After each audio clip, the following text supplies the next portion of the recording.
Just give me 1 second here, people. Oh, here, you know what? It could never be live without me having technical difficulty here. I hope you bear with me, people. Hello? Okay, how's this doing here? All right? Can we hear okay? Is everything well? Okay, how's this? All right there, people. Hello. Hello. Let's say we are live. INFJ Experience live as we speak. And we are here on the scene. And good gosh, and like I said, I've got things situated. Just create highlights, retouch, flip, mute. Oh my gosh, this is just. So, I'm not getting a live stream quite yet, people, but I should be getting some feedback here just momentarily. As soon as I see some of our progress is being made here.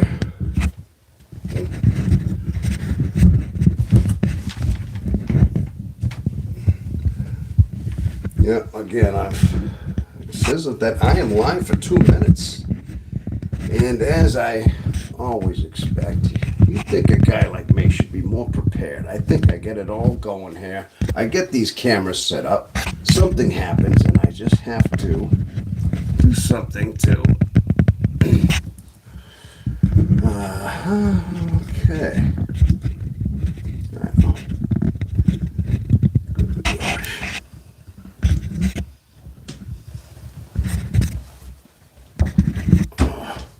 So if anybody can hear me, people, I haven't quite got my screen up here yet. I have a screen going.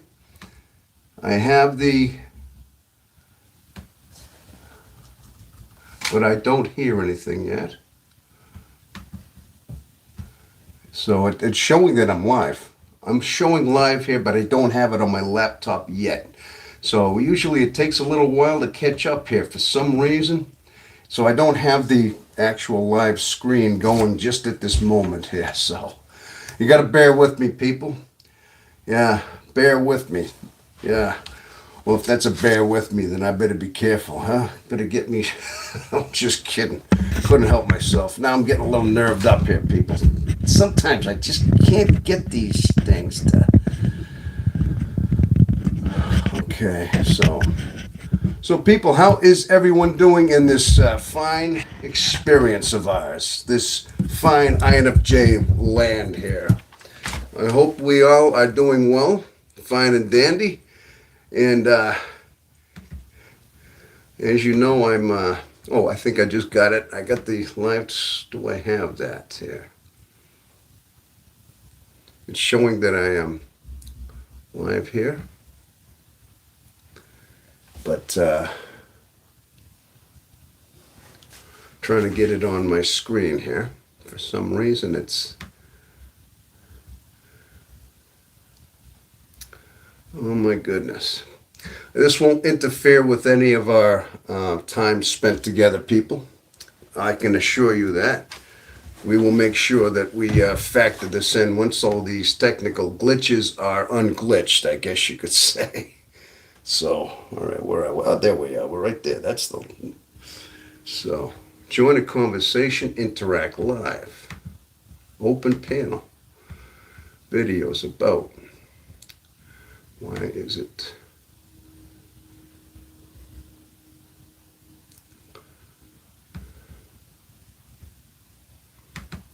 But well,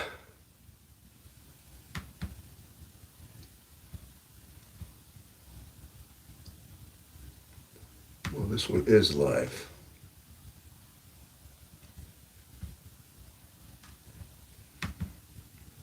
Live now. Okay, it's showing that I'm live. People, yes, we are live. I just can't, I'm not getting the questions and the feedback at the moment. So I'm just, that's what I'm trying to find right now. All right, there we go. What did I not do? All right, we're trying to get that going. I just want to get some of your input. How's my sound? Do I sound well? Do I sound good? Hopefully. I don't have you here yet. I'm hoping that Get the sound bar going. I need my.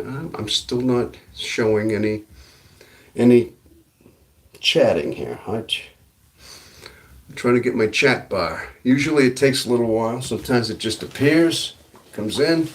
So, I know. Look at me, huh? Always. I mean, you'd think I'd be way more organized here. I actually am. I had this all scheduled. I had the time to start this, and I try to get this everything synced together, and for some reason, it just why is it not showing my live screen? So people, it's as I mess with this, I'm going to try to talk to you at the same time. So the I'm going to just say thank you for the new subscribers have come in. If you can hear me, we have 401 subscribers. So we're at this milestone, and that's a good time to have these lives. Is every 100 or so subscribers. So the channel is definitely growing. I just put out another video about a half hour ago. I had that thing ready to go for a while. I had to find time to edit it. I had to edit it this morning before the broadcast, and I sent it on its way. Put a thumbnail in there. It's an enjoyable one. Hope you like that one. It's about coping with the holidays. How sometimes, as INFJs, we tend to get overwhelmed. I mean, what is typical in everybody's life as far as oh my gosh, as far as having your typical, let's say, family get-togethers, you get, a lot of times people are just always, encouraged, or they're just enthused because, yeah, they can't wait. You got the turkey around the table, you got people, you got your kids, you got presents, and everybody's having these great times, drinking eggnog, drinking stuff. Usually for INFJs, gosh, it's just like it's almost something of dread. We're the introvert types and the burnout. All we can think of is every year what happens, how we end up getting somehow burned out in some way, and things like that. And typically that's a lot of what we end up doing, is we just end up getting burned out for the holidays a lot of times. And that's a lot of our life. And hopefully over the years we figure out how to adjust things. But yeah, you look at that video. I explain a lot, but that's pretty much what I was trying to relay on. That is the burnout as far as that's going. Okay, maybe that's it. Maybe I just had I think I finally found the right screen. As far as that's going. Here we are. Okay, maybe that's it. Maybe I just had Okay, people, I see myself now. There we are. We're good. Okay, now everything sound good? Let me see if I can get the chat going here, so I can talk to some of you people. This is the most important thing. I like just to just to talk to some of you people. And you know what? I got to tell you the truth. A lot of times, also, I'm seeing some of you familiar faces out there. Some of your comments you leave, and I know who you are, and I see the familiar names out there, and it's like some of the things, and like some of you are very appreciative of some of the content I'm putting out. And I tell you, that really warms my heart, just knowing that you're liking some of the things that I'm putting out there. Now, I got to be honest with you people, I don't have a lot of friend networks. In fact, I don't have a circle of friends. I don't get together with people. I work, I do my thing. I have people at work that I kind of deal with. I mean, but that's not the same thing. They're not like work friends. It's more like they're associates, they're colleagues. You can't necessarily call them your friends. I mean, you can, I mean, to an extent, yeah, you have conversations and things like that. But a lot of times, you want to have your circle of friends. Now, I'm still not getting my live chat unless it's coming up here. Look, oh yeah, here it is. Oh, I got it. It always takes a long time. Peace in the Valley 25. Hello. How you doing there? That would be Cats in the Cradle of Love also. I know you got those two names. I'm good to hear from you. Okay, you got this. All right. Am I sounding good? Hopefully my sound quality's good. I'm good to hear from you. Yep. All right. Okay, you got this. All right. All right. I just had to turn myself up for a second, turn myself back down. But yeah, okay. And got it. So yeah, back to my point is a lot of times friendship is something elusive to our character. Not everybody's the same. We're all not the same. When I was a much younger man, when I was in my teenage years or young 20s, I had more friends. I had, friends that I had dealt with from school, junior high, things like that. And I had more of a network of friends in my own hometown. I did. But then I moved out of my hometown and went to some to smaller towns. And the funny thing is, when I got to in my mid 20s and things, I didn't know how to make friends. Or it wasn't that I didn't know how to make friends, I didn't really try. It just wasn't in my character. And that's when I started realizing for some reason I don't gravitate toward people. Now, I still had my old friends from being in school, and it seemed as though once I moved on from my hometown, I never established anybody. Then I moved out of state. 30 years ago, I moved to New Hampshire. I told you I grew up in a rural Boston town. But the thing was, I noticed that I became almost a stranger in the state. Now, yes, I did meet my ex-wife. Well, she is now my ex-wife, but I did meet her here in this state, and I married her in early 2000s. We did divorce almost 20 years later, so I had a 20-year marriage, and it had its ups and downs. Of course, my wife always kept trying to get me more extroverted. She thought I needed to be more of a somebody that would be. Okay, I'm still trying. Oh gosh, I'm pushing buttons here. Sometimes I push buttons I don't know. Oh, there's a whole bunch of guidelines here. YouTube always has these little screens pop up. And where am I now? So there's always you always got to take those into account as well. But the thing is, like I said, but I got to be honest with you, people. A lot of times, just having this network of you out there, being on this channel, and all is really helping me to adjust as far as just finding a certain a click. And I do actually see that. I mean, like I said, your comments come in, your your posts come in every so often, and I see them, and I see the support growing. I mean, I'm still a very small channel, people. I'm not even up to 1,000. We're still small here, but the thing is, it is growing, and that's all we can understand is that the channel is growing, and we're attempting to just build it. That's all we can do is build it. Now, there's always some pitfalls here and there. I mean, occasionally I put a video out and I think, oh, this is going to be a great video. This will go viral. And then it's like, okay. But then it gets a couple hundred here and there. But then but the thing is, I have to realize where it comes from. When I first started this channel out and didn't know anything, I just threw a video out and, you were getting 5 or 10 videos and wow, that got 15 views. Gee, that's pretty good. While the others got 5 or 2, 3. And then you say, all right. But now all of a sudden you see them getting, a couple hundred, 250 here and there. It's like, all right, well, that is an improvement. You got to look at that as gains. And occasionally you got a couple that just seems to take off. Okay, so let's see. Is there anyone else here in chat? Feel free to say hello. Okay, yeah, okay, Peace in the Valley. We have 5 watching. There's 5 of us out there. So somebody wants to have a little hello there, let us know who's out there. So Peace in the Valley. I know you're out there. Yeah, like I said, I see your feedback all the time, and I do. You're out there. You're like a friend. You're starting to be a friend. I know. I never met you. This is just we're out here virtually on this platform right here and this YouTube thing. But gosh, I feel like you get to know people. You get to feel like you have a certain camaraderie in its own way. You really do. So yeah, that's basically this is the health of the channel. It's growing. Now, obviously, I have to say that I have certain limited times and who's Okay, the Crimson Funk. Hello there. I don't believe I've seen that name before, but hello. Maybe you're somebody new here.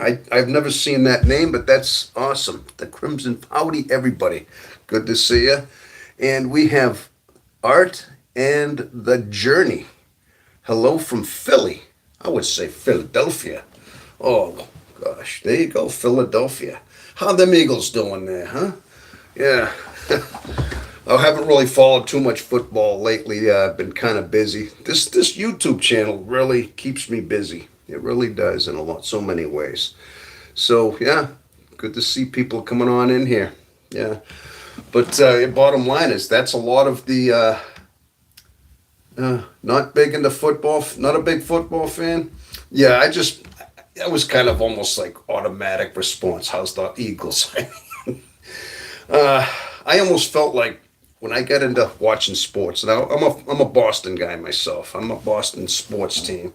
I grew up in the Boston area, so of course it's Red Sox, Patriots, Bruins, all that, and of course, in the last 20 years, it was like raining down, like almost like a sport. Anybody who loves sports, it was a dream come true. All the teams were winning championships almost within the same year, and it was like. So I had my son. My sons would watch. I would watch football with my kid. Of course, it was a great time to be watching them then. But I noticed though after I moved on, I got divorced. I kind of moved on with my life. It wasn't like I was a big sports guy anymore. It's almost like what was the point? It's almost like that was a way of bonding with people. Those are ways of having small talk, talking about scores, about things. It kind of gives you something to bond with people with. You have a common ground, a common thing. It's just a conversation piece. But I found as though I just didn't really need that as much anymore. I grew up outside the Philly back in the 60s. Peace in the Valley. Okay, you did. I think you had said that you were from the Pennsylvania area. That's right. That's right. I've driven through Pennsylvania a couple times. Never really spent much time, but it's a very big state, and it's like you got Philly on the east, you got Pittsburgh toward the western part of the state, the central, Allenstown. I know Harrisburg is the capital. I don't. That's one of those where there isn't a whole lot of from the capital, Harrisburg. You never hear much about them, but it's either Pittsburgh or Philadelphia for the most part. Yeah. Okay. Yeah, you lived in Virginia now for 25 years. I knew that. I knew you told me you went to. Oh, by the way, you said, how you doing? Are you feeling better? You told me you got T-boned last time. You got into a lot of traffic accidents. I hope you're doing okay. I hope you're doing well. I mean, you have bad luck driving or something. It's a couple of times you've had bad accidents. I hope you're doing well. So, but, okay. So this is good. So like I said, the channel is doing very well, and like I said, it actually it enlightens me. It just gives me a sense of joy just knowing you're out there, people. Just knowing we're having some kind of a network of things that we have in common here. That's for sure, really. So it says we have 5 watching. All right, we got a couple of thumbs up in there. That's awesome. So. Also, I was going to give a shout out to,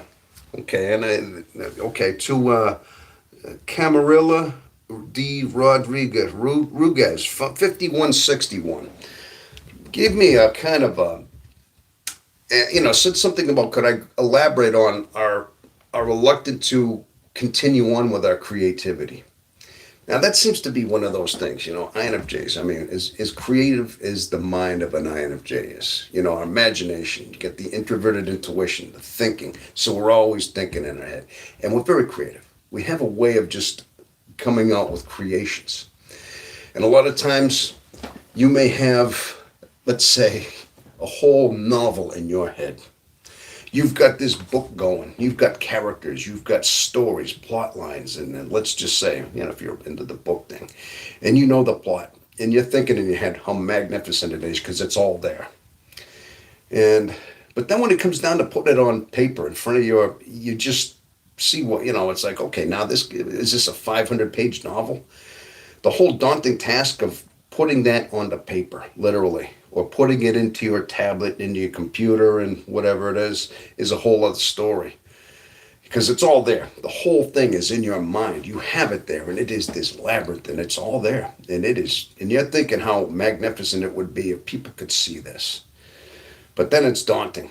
And sometimes maybe we start trying, but well, what if I forget this? What if I forgot that? Then it's like a lot of times our creativity is just met with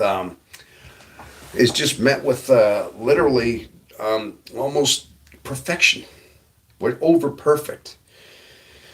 And sometimes now we scrap the project. It's not quite perfect. We couldn't quite get the whole thing the way we wanted it to be. And it's, we kind of don't want to do it anymore. It's just, okay, it's not how we want it to be. So now if it can't be perfect, then it can't be anything. We're all or nothing. Can't be just, I'm going to start this, and maybe along the way I stay. It's just a mindset that we have. And we're not going to invest our time, we're not going to invest our energy into something that is, pardon the term, half-ass, okay? I try to watch my language on this show here, people, but really, we're not into things that are half-made, we want it to be all or nothing. It's got to be, this is the way it is. This is the way my mind saw it exactly. And if I can't get it exact, create it perfectly, then I don't want any of it. So that's the mind of the INFJ. And a lot of times we have to just be aware that we have this all or nothing and perfectionism as well. And that's where our creativity just kind of, it's there. You know it's there. You feel it. You know it. But it never quite can fabricate because of our own limitations and the way our own mind processes things, and we don't let it go any further. So anyway, that was a shout out. Somebody said, "Can you elaborate on the creativity thing?" And I thought, well, I'm going to do that right now. So I don't know if you're out there, but that was Camila E. Rodriguez. That's how I wrote it down. 5161. That was the handle on there. That was a shout out. So I wanted to just let you know that that's basically it. Yeah, we're overly perfect, our overly perfective mind that just doesn't allow anything other than that. So sometimes I know it's easier said than done. Okay, just lower your standards a little bit. Just back it up a little bit. That's all you got to do. So you're not so perfect all the time. Yeah, but it's hard to do. Sometimes you just got to let it be. But that's a tough one for the INFJ now, isn't it? So, but anyway, I'm going to see some. Okay, I got a lot of. Let's see. We got. I want to read some of your comments there. Sounding good. The Crimson Funk. I like that. The Crimson Funk. Right. Not a big football. Philadelphia. Oh, I'm from New Hampshire, by the way. Just in case you didn't know, I usually try to ask people where they're from. I'm like, a little shout out, what state you're from, what country you're from. If you're from the UK, there's people from the UK, from Canada. There are mostly it's United States. Most of it is this country. It's got to be something to do with the fact, it's got to be the dialect. I'm not sure what it is. I mean, we seem to be able to relate. Excuse me. We seem to be able to relate mostly to somebody within our own geographic location. I mean, we have a certain dialect, a certain accent, a certain lexicon that we have. Now, you hear somebody from England, from Australia. Yeah, they speak English well. It's understandable, but they just use certain words, terms, terminology, dialect that you have to question. Well, what is that? What's a joey? Oh, it turns out a joey is a baby kangaroo. I mean, who would come up with that? I mean, so little things like that. It just so a lot of times you hear that, and unless you have an explanation of that dialect, it's like you got to figure it out. I don't think that's pretty much what it is. I think a lot of it is could be time zones, time constraints. Now, right now, it may be 3:30 in the afternoon, Eastern Standard Time. Now, out on the West Coast, it's right around noontime. So anybody that's so I mean, there's a 3 hour difference between us. And out in Hawaii, gosh, it's probably they're having breakfast out in Hawaii right now. Maybe parts of Alaska. So depending on where you're from, yeah, time zones have something to do with it, especially with being live. So, but all right. So let me see. I became terrible. What do we got going on? I'm going to read some of your comments here. Just let me. Now, I'm glad you people are talking amongst yourselves. That's great. Happy to find this channel, Tom. Enjoy the INFJ wisdom. Well, thank you. That's what this is all about. This is the experience of the INFJ. I like to think that I try to be myself. I see a lot of different INFJ networks, and some have helped me quite a bit. I've seen quite a few. And like I said, there's Frank James. Ever heard of Frank James? 16 personalities. He's always doing these skits. He's brilliant. The guy, he is funny. He's more of a comedian a little bit.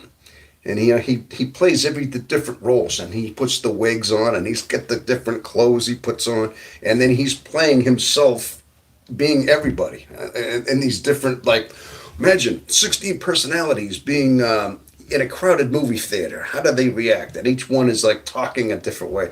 Sometimes I see he's good for a laugh. I tell you, I'll give him one thing. The guy works very hard for what he does. He's got a studio. He's got his own technique. He's got his wardrobe. Sometimes he puts on wigs. Like when he's imitating women, he just puts the wig on, right? But he still has that scruffy face. But he's just trying to imitate like the woman by just throwing on the wig.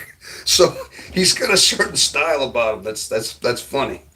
You know, I'm giving a shout out to Frank James out there.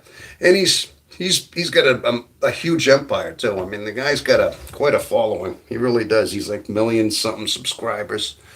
Tuning in a little bit here. Okay. Hello. Hey, Camarilla de Regress. You're out there. Hi. I just did a shout out to you and about the creativity. I saw your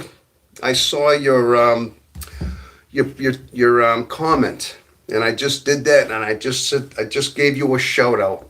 So if you're late, I hope you found. I was talking about creativity and how the INFJs, how we just basically we're perfectionists, and and how we just, if it isn't perfect, if it ain't good enough, if we can't get it just right, then it ain't good enough at all.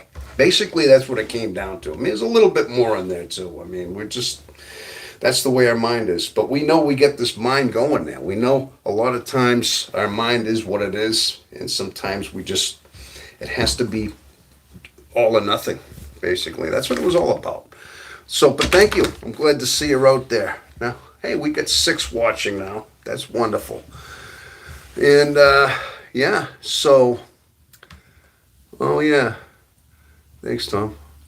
I'll rewind to see it. You're right about the perfectionism 100%. Yeah, that's basically what a lot of it comes down to. But, yeah, we just have a certain way we have a certain way we're built. But a lot of times but here's the funny thing is, right? When you first find out you're an INFJ, okay, like it's been a little over 3 years with me. But when you start hearing people talk about their experience, talk about how they found out, and about similar things, I mean, a lot of times we think we are completely alone because we're so rare.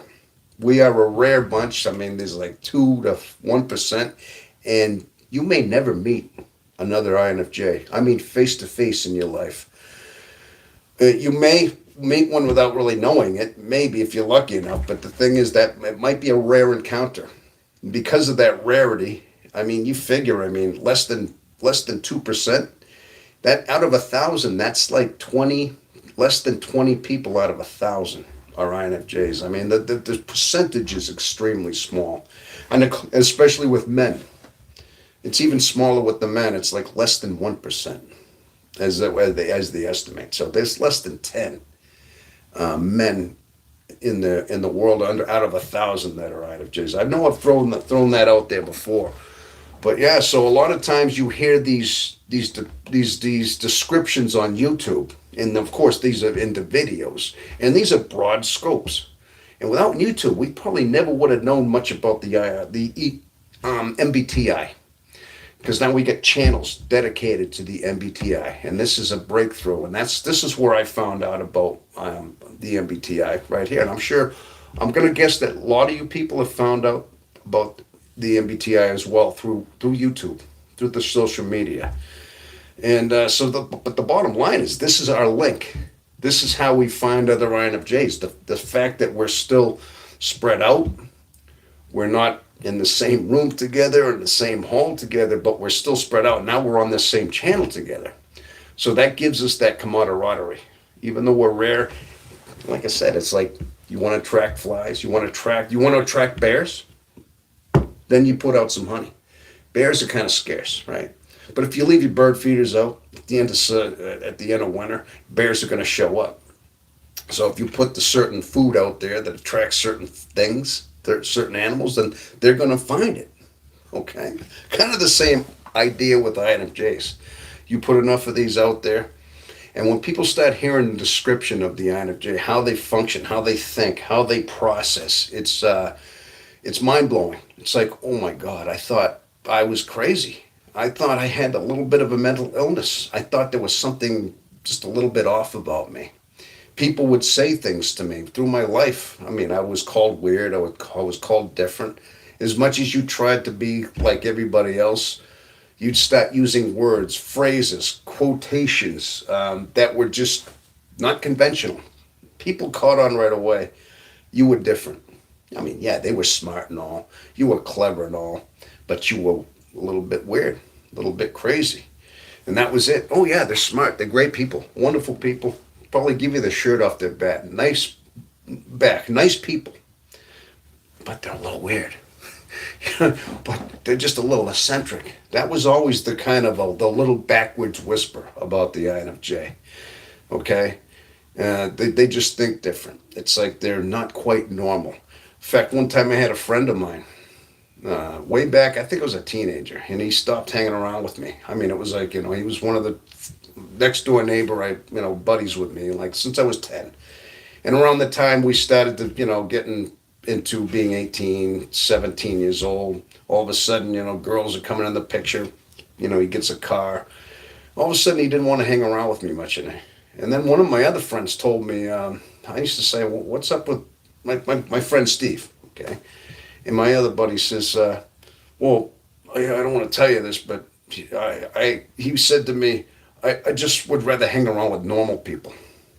So sometimes that happened. I mean, just all of a sudden, friends that you had as a kid, even children, I mean, friends that all of a sudden they start changing, getting into the teenage years. All of a sudden they realize you're not quite normal. You're kind of a little strange. All of a sudden your friends just start not hanging around with you. And I'm sure we've had that happen quite a bit. Now, that's not the first time, but that was one time that happened, and things like that. So, yeah, I mean, it seemed like friends have drifted away. And it seems like that's another one of those telltale things, is that INFJs, a lot of times, they're looked at as, they're accepted. They're almost like a breath of fresh air. They're awe-striking, but all of a sudden people see them for who they are, and then they back off. Then all of a sudden they kind of ghost you. I mean, there's a lot of videos out there how INFJs are accepted then ghosted. Yeah, it's true. It is true. And then all of a sudden it's like you feel like you've been ghosted again, and it's just it's a pattern through our life, is that people tend to we're rejected by certain people a lot in our lives. But that is the life of who we are. It's in a lot of, like I said, I just put a video out about acceptance. Sometimes you have to it's a hard pill to swallow. It's a very hard pill to swallow sometimes, when you realize you are different, and that friends, as much as you may have wanted acquaintances, and you've tried to alter yourself through your life just a little bit to be more palatable to people, it doesn't always happen. And you have to say, you know what? This is just who I am, and there's not much you can do about it. Sometimes you just have to be in acceptance of the way you are. So, okay, but anyway, I'm going to check out some of your comments. Hopefully things are going. Oh, by the way, people, I'm growing the beard out. I was meaning I was meaning to mention that there's a couple of videos I got last year. I grew my beard out because I'm up here in New Hampshire, and I work at nights. And I thought I started growing my beard out, and that thing came in thick. There's a couple of my thumbnails where my beard's out thick, and I let my hair grow, and it came in white. I mean, like Santa Claus white, except for like the mustache a little bit, right? But I am growing it out again. That's why I'm not shaving right now. So you give me about maybe around New Year's, I'm gonna be pretty shaggy there. But I like it for the winter months. It's actually kind of nice. All right. So, yeah, definitely changed since then still, though. Okay. So, okay.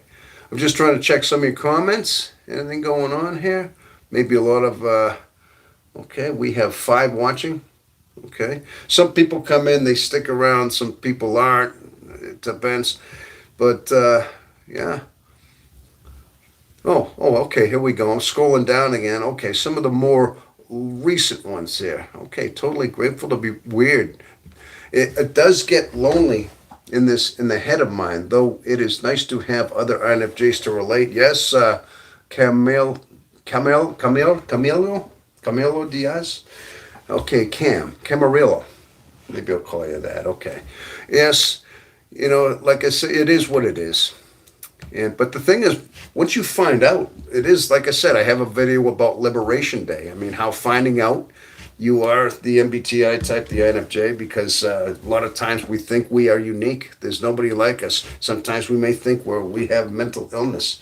But the thing is this: I used to think, am I mentally ill? I'm not like other people. People call me weird, eccentric, but I'm not crazy. I am rational. I have a good mind. I have a good, solid way of thinking, and I know I got a good heart. I'm not crazy. I'm not doing things that are just off the wall. No, I'm logical. It's like, but you're weird. You're eccentric. What is it? So what is it? And I've never met anybody like me before. So what is going on with who you are? You find out, boom, there's other INFJs out there. Not exact. We're not cookie cutter. We're not exact because we're all our own individual personalities. Yes, of course we are. But we're unique, and we all have that same quirkiness about us. And then all of a sudden you realize, oh, it's a personality trait. You mean it's actually just another trait? It's a rare trait, but that's what it is. So there's others like me. That's when it gets to be where Liberation Day. All right, I'm not crazy. It wasn't that I got hit in the head. I mean, sometimes you wonder, I mean, that time you get hit in the head when you were 5 years old, did that change you? And you wonder, you actually, thoughts go through your head. What changed you? What made you who you are? And then you find out you're an INFJ. It's like, okay, you're just rare. You think different, but you think differently, but the thing is, you think differently. Yeah, you're not conventional. Because I tell you, a lot of times I look at the way society is, and sometimes you look at how people are just so culturalized. It's like they're not themselves anymore. A lot of times you feel like this world, this society just has a way of just molding you, shaping you, conforming you to the normal. They educate you a certain way. They tell you certain etiquettes. There's certain cultures in this world. I mean, to be happy when Christmas rolls around just for the sake of it. New Year's, Christmas, people fly around. The typical norms are just, you're in front of a burning fireplace. You got your people around. You're carving a turkey. Yeah, I mean, it's all wonderful, but it's all just almost rehearsed. It's like how this society, these politicians, this they want to form you. They want to mold you, keep you basically like everybody else. But then you have the INFJ that kind of sets aside and sees it for what it is, sees the conformity that is what culture is in our life. Yeah, at least this is how I am, and I believe from your comments, you see the same thing I do. Because when I say this, you say, "Wow, Nobody put it into words like he just did. Yes, I mean, in a way, I mean, we're part of it, but there's a backing up our mind that is just not completely accepted of it. We're not just part of it. You know, there's a little bit of it just sees it for what it is and just understands that, okay, this is the way culture has kind of created us or tries to shape us, mold us. But as long as being an INFJ, we kind of just know in the back of our mind that we see it for what it is. Okay? Yeah. So, yeah, I think you hit it right on the mark about being palatable. I'm very high, masking to make others feel comfortable, and it is exhausting. Acceptance of self is totally something I identify. Exactly. Yes, yes, actually, you're absolutely right. So I'm just checking out some of your comments here again. It is amazing to hear people say the same thing I've been thinking forever. Exactly. That's my point. That is my point. That's what the INFJ is. And that's what I mean. We found our click here. And that's why these INFJ channels are so just drawing because we spend our life trying to find certain soulmates. We try to find people that understand us, and it's rare. And a lot of times that's something we're just looking for somebody just to understand us, to truly get us. And nobody does. Very few do. All of a sudden, you throw a channel out there, a broad scope, and bingo. All of a sudden, you start getting subscribers, people that have a common interest. And you're absolutely right. People start seeing it for what it is. So, and that's why I was kind of glommed onto it. Funny thing is, though, I must have been hitting certain like searches on YouTube because an algorithm found me. That's what it was, a video. Anybody watch Wennis? Wen's she's been doing like the INFJ life for a while, Epic Life or something. I'm giving a little plug into her. And yeah, I mean, she was the first one. There was a video. I think I've told this story before. There was a video that I saw, and I started watching her video, and it sounded like I identified him. Says, is that what I am? Is that what it is? And then the more I watched, the more I started looking at videos at it, and then I realized, oh my gosh, I related to everything about this the INFJ experience, the INFJ. So that's when I just started realizing it's got to be it. Finally, after it took me almost 2 years to get a test. I was reluctant to pay for them. I didn't like putting my credit card out there. You know, sometimes it's like, oh yeah, here, this personality test for free. And then you get the thing for free. You go through 15, 20 minutes of taking the test. And then all of a sudden they tell you, okay, the test was free, but your results are going to cost you money. I'm like, yeah, I'm not giving them my credit card number. So, and then I finally found there is a free test out there, 16personalities.com. If you haven't heard of that one, that is totally free, and that's the one I use every so often. I'd say every 6 months. I usually just retest myself, and I just did a little about a month ago. In fact, I put it on the post, and I posted, says, there you go. Results are the same. INFJT, turbulent. Yeah, he's a turbulent guy, like most of us are. So yeah, if you're not sure of that, people, anybody out there, that is a free one. So you don't have to send anybody money for that. But yeah, that's one of the reasons was reluctant. Is didn't want my credit card information out there. See what I mean? But yeah, so introvert circle. Yes, the introvert circle. I've just noticed that too. Peace in the Valley. Yeah, he's cool too. Jay Scott. I do listen to him. He had the INFJ circle, and he just came out with his another new channel. And I tell you, that thing went up. He's established. I'm sure a lot of his subscribers probably jumped onto that one as well. And yeah, he built that one up. I mean, it went up over 1,000 and like very quickly.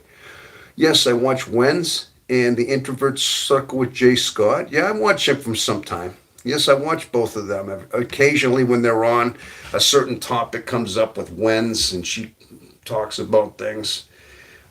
She's got some good points every so often and things. Okay, another INFJ channel is life coach. Jenny D called us perfectionist overthinkers with a low battery. Okay. Yeah, and that's the Crimson Funk, yes. So we all have different people that we're watching out there, and that's pretty much common the way it is, you know. Yeah.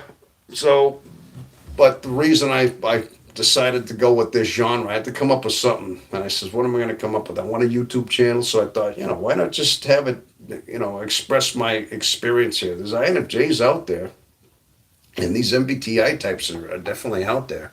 So I decided to try this. I'm kind of glad it did. But what's warming my heart more than anything is the fact that subscribers are coming in.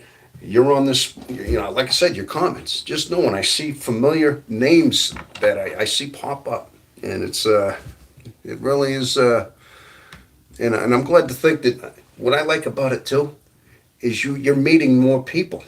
When you're on these chats right there, you're seeing other names. Now you start texting and having a friendship with other INFJs because you're finding other ones on these chats as well. And so you're getting so it's just one big melting pot. A community is what it is that we find things in common with. That's all. Okay. Let's see. So let me see. Channel health. I just wrote a couple of things I was going to talk about. Now, people, here's another thing. Now, I still have a full-time job. I've had a full-time job. I mean, I think I've told you this. I'm a full-time guy. I'm a blue-collar guy. Okay. Yeah, it's literally blue. Hey, it's a little plaid today. But I've always been a blue-collar guy. I've always worked for a living. All right. I mean, I kind of get this look about me. I kind of look like a typical, 9 to 5 guy going punch the clock, gonna work a steel plant, whatever. I deliver fuel at night. That's what I do. And I did tire work for many, many years. I've been a hard worker my whole life. But I feel as though it's what I needed to do. I mean, I felt like part of it was I always believed that working, like that pain was somehow strength. Now, not to say, I want to work just to be in pain, I mean, but working hard, I mean, you get up and you have to do certain things. You got to work late. Sometimes you work many hours a week. Maybe you work 50, 60 hours a week. And sometimes you're out in the cold weather. You're out in the middle of winter doing things. You got to dress for it. And also you're lifting heavy things. And sometimes you just work, depending on how you want to let work affect you. It can either be pain or it can be just a sense of knowing that it's your living. You got to earn a living. Not only that, I wasn't much of a school. I wasn't really good in school at the time. Brilliant student, brilliant potential, but he never turned his homework in. I never turned in homework, and I was kind of the disruptive type. So I mean, school-wise, I could never really I never went to college. So I mean, I just became kind of self-educated. Just watching things, listening, just kind of observing human nature, going to libraries, reading things that I thought were interesting. Anything, encyclopedias, maps, atlases are what fascinated me. And somewhat about like even biology, like just understanding human anatomy. Just, not to say I'm a doctor, but I mean, just kind of having a brief understanding of human anatomy. Obviously, the nervous system, the central nervous system, the cardiovascular system, the brain, the nervous system. Yeah, it's good to just have a basic understanding, but to the point where you just wanted to have a good knowledge of things. I mean, a good variety of different knowledges about everything. And of course, psychology and just human nature, it was all became part of that. So yeah, I think but the thing is, that's the INFJ. That's a classic for what INFJs do. We thirst for knowledge. We're always wanting to inform ourselves about everything that is interesting to us. And a lot of it has to do with just understanding ourselves, our body, our mind, our physique, and things like that, and how they relate to nature. Because, yeah, okay, I know I'm kind of bouncing around here quite a bit, people. I'm trying to stay on task, but I kind of like sometimes I'm like a pinball, the pinball, and it goes, it bounces all around. I got to, sometimes I got to stay focused. Maybe we're all like that. That's why I write things down. I try to stay in a category. I know I got a show here, but Sometimes I've run away with things. Yes, I can totally sympathize with being a blue collar worker. I'm sorry to hear about your job. Peace. Oh no, you don't. It's no. Listen, don't be sorry to hear about my job. I chose that work. My job was. I knew that my work was what it is. I knew that somehow that you know how many times when I used to do tire work, I'd have so many people that would just say, oh, "I wouldn't want to do your job. I would never do your job." I'm like, "Yeah, okay." I'm thinking, "Yeah, you probably could. You're not. You couldn't hack what I do." Sometimes I even did that just to be snarky. Oh, I'd never do your job, like they're above me. Well, from the looks of you, you couldn't handle my job. And then all of a sudden, what do you mean by that? You know? Okay. Well, yeah, let's just say, okay, that was just me being me, you know what I mean? But, yeah, so, no, but I think, no, work is work. I think, like I said, I mean, we need to have struggle in our life. We need to have a little bit of difficulty in our life in order to grow from it, in order to gain strength from that. And it's necessary. Work is exactly that. Work can be a struggle. I mean, you get a guy out there building a house. You get a group of carpenters laying foundation, putting up housing, siding, roofing. Yeah, but the thing is, we need places to live. We need homes. We have to. So, but the thing is, I mean, in order to earn your, in order to earn your day of leisure, you have to put you need to put your day of a day of work in there to earn that. Whether you're hunting, whether you're growing your crops, whether you're building your homes, whether you're a mechanic, whatever, it has to be. I mean, work is what it is, but we have to do this if we want to have these roofs over our head. So we need to have blue collar people out there that do this. It is what it is. Yeah, so it's not going to be just we can't live in caves. We want to have comforts. We want to have cars that work. So we have to have people inventing things and then innovating things in order to make our lives that much better. Of course we do. So no, it's necessary. We have to have blue collar men out there, men and women, whoever they may be. We have to have us out there, and because they're the backbone. They are the backbone of this world. They function. So yeah, that's basically it. Thanks, Cam. Uh, you're good, Tom. I bounce around a lot and keep myself busy trying not to think about negative things. Yeah, okay, definitely. Well, like I said, negative things, that's, a lot of times we have to keep our mind positive. Not positive, but just a lot of times we cut ourselves down. We do tend to do negative, and we can go into dark places as INFJs very easily. And we start going into rabbit holes with our mind about negative things, and they hurt us. A lot of times we just go there, and I know a lot of I know a lot of you people say your thumbs up when I say that. Say, oh my gosh, we all do that too. We all have a mind that just kind of pulls us into these dark moments, and we start cutting ourselves up. Yeah, I was exactly the same way in school. What a trip! Loved to read, never did homework. Okay, Camadel, Camarillo. Yes. Never did homework. You never did your homework either. I bet you were brilliant though. You did your own thing. You wanted to learn your own way. You knew you wanted to have your own education. You did not want to be indoctrinated. You knew this was just what everybody was supposed to learn. This curriculum was just forced into you. This is how you learn. But INFJs were rebellious. We say, listen, I want to learn. I want to know things, but I want to know what I know. I have a certain knowledge that I want to pursue, and that's what we do. Definitely. So totally, yeah. Sorry. Yeah. Okay. Oh, I was thinking about Peace in the Valley getting fired. What? What did that? Why did you say that? Getting fired. Oh, good. I'm bouncing around a lot. I don't know what to say. Oh, good gosh, something going on there. Yeah. But yes, awesome. Okay. As an IFJ, I feel like others are always trying to destroy us. to an extent, yeah. You know, they always say that we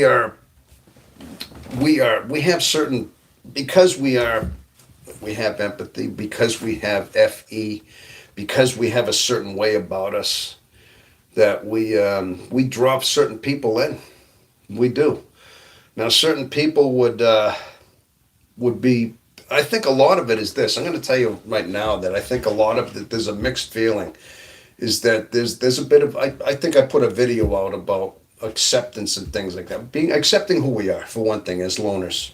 Once you get that past that you aren't going to be somebody who's going to get married and have a lot of children, maybe that's just not cut out for you. Now, some INFJs do, but some of us solitary ones, some of us ones that are more solitary, we have to accept the fact that that's who we are.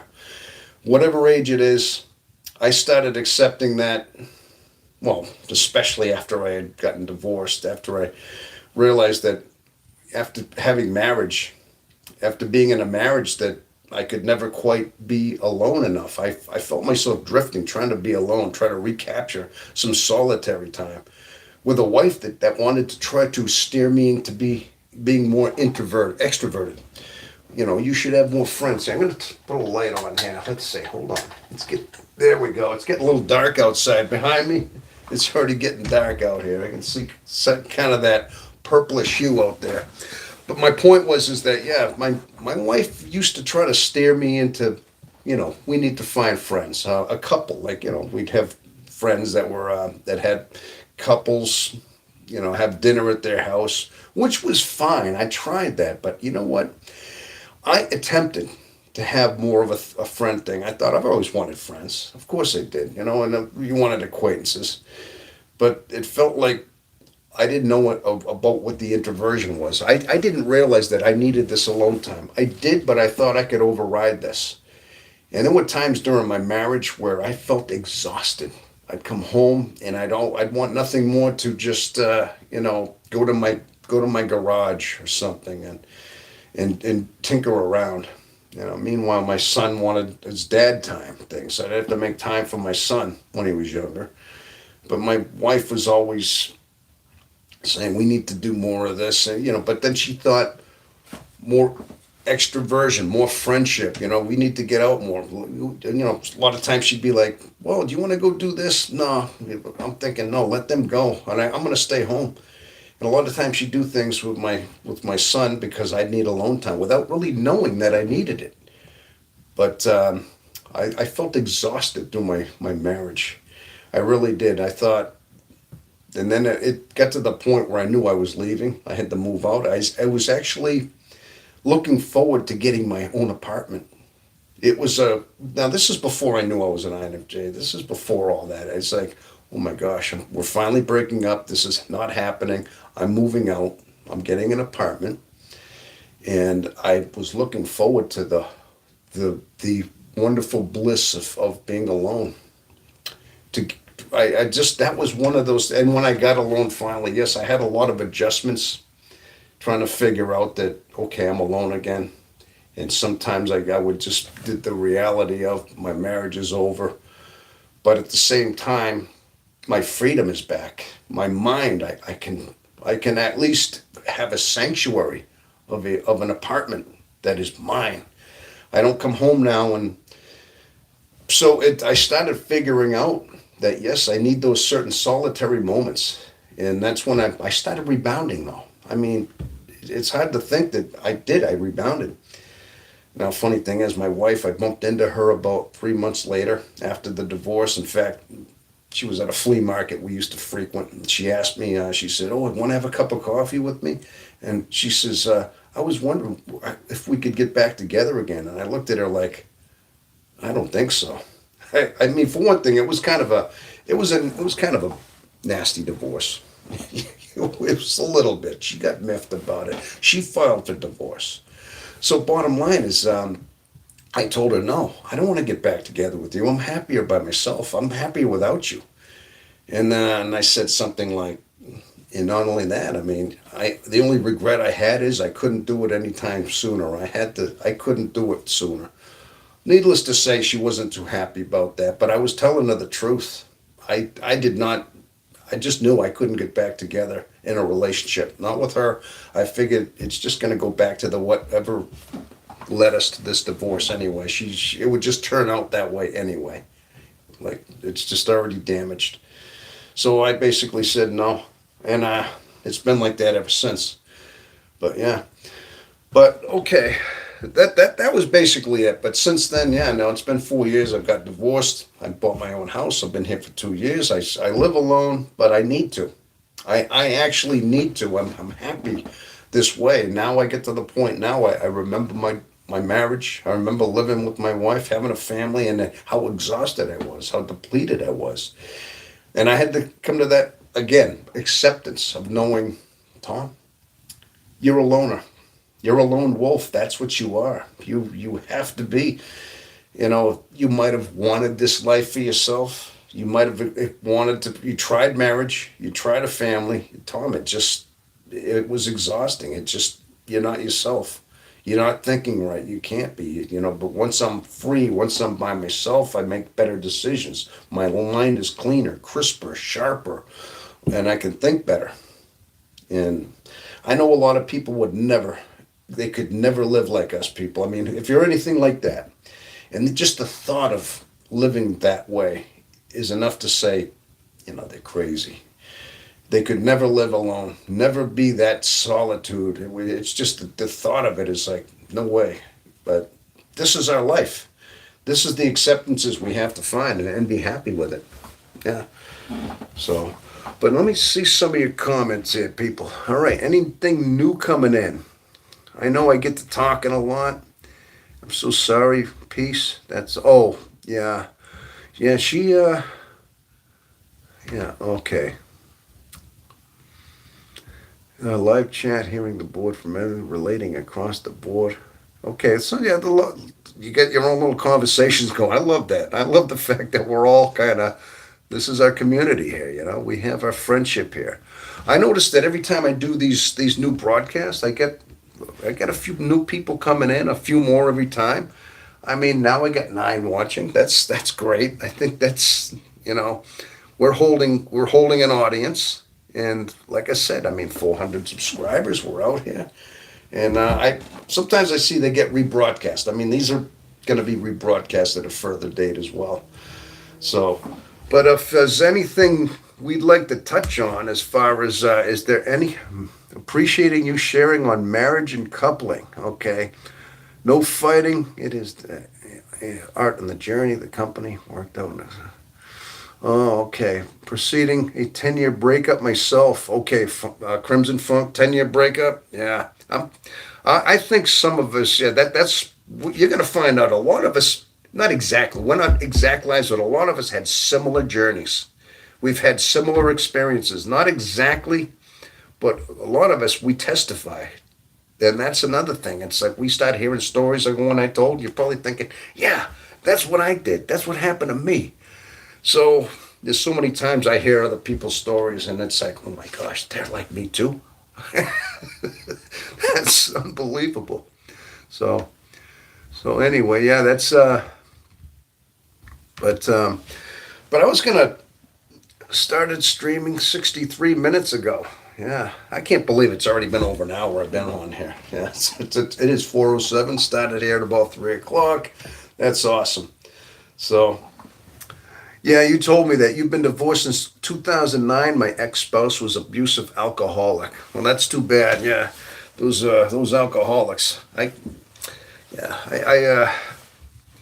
always known that I have this Irish blood. I got to be careful. Alcoholism. It's just something I don't like being drunk. I think part of it is I found out the more I get, the older I get, the more I can't have my mind altered in any way. I think it's because my mind's already crazy. Let's just face it, my mind is already going all the time. In fact, we know our mind. I and Jace have this mind. We think, we overthink, we keep going. Why do I want to put drugs in there and make it just more confusing than it already is? Why do I need that? I can't smoke weed anymore. When I was younger, I did, and I finally says, I can't do this anymore. It's making me crazy. This is just making me more confused. It's making me stupid. I'm not burning brain cells. I have to have a sober a completely sober mind. I really do. In fact, that's why I'm a big advocate for not doing any kind of psych meds. Facing your problems, if you have any depressions and things like that, psych meds only make you worse. They make you more dependent on that. And I think I had a video on that about medication.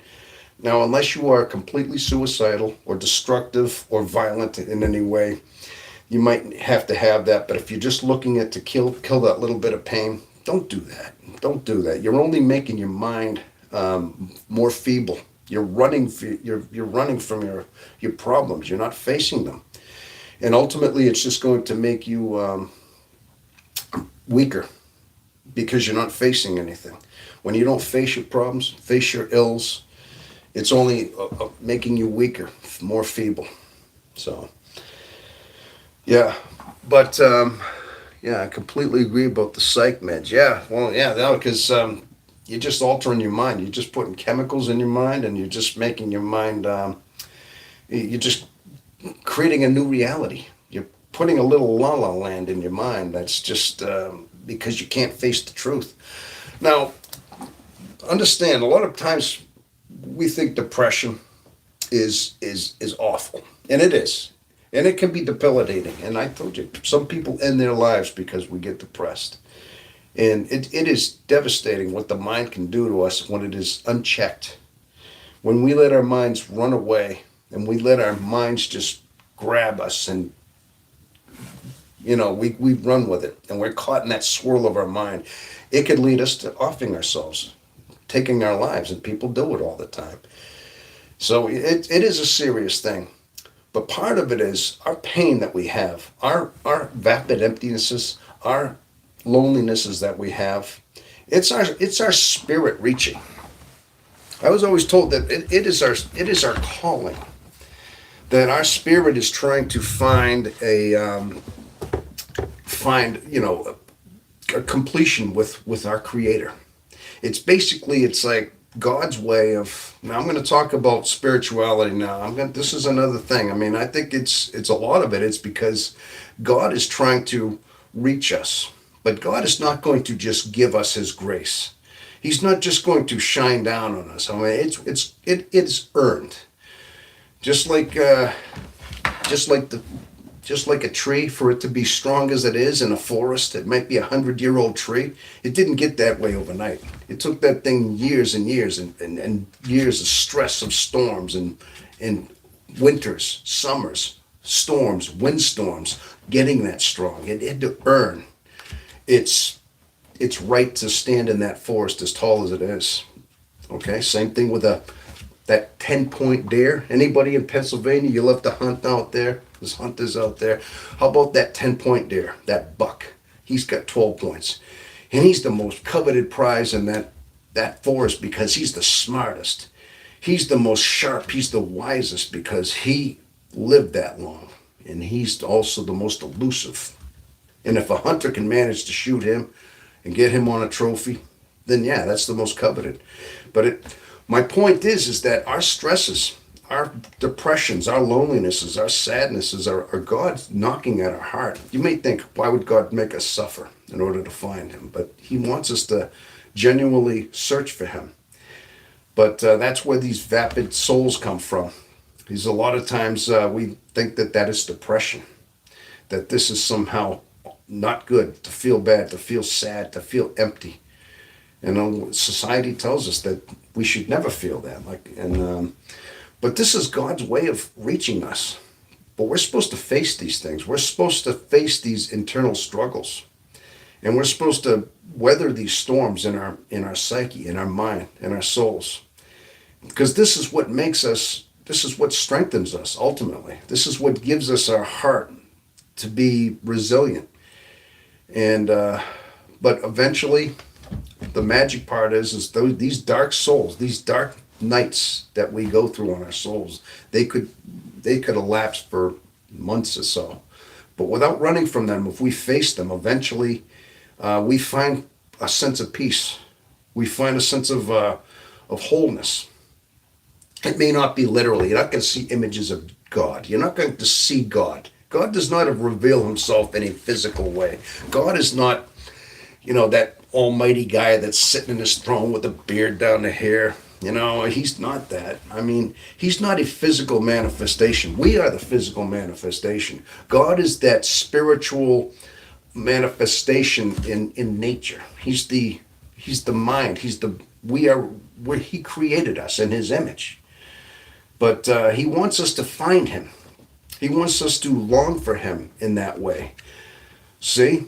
And so a lot of times what we think is depression, sadness, loneliness, is his way of strengthening us, finding us, longing for him.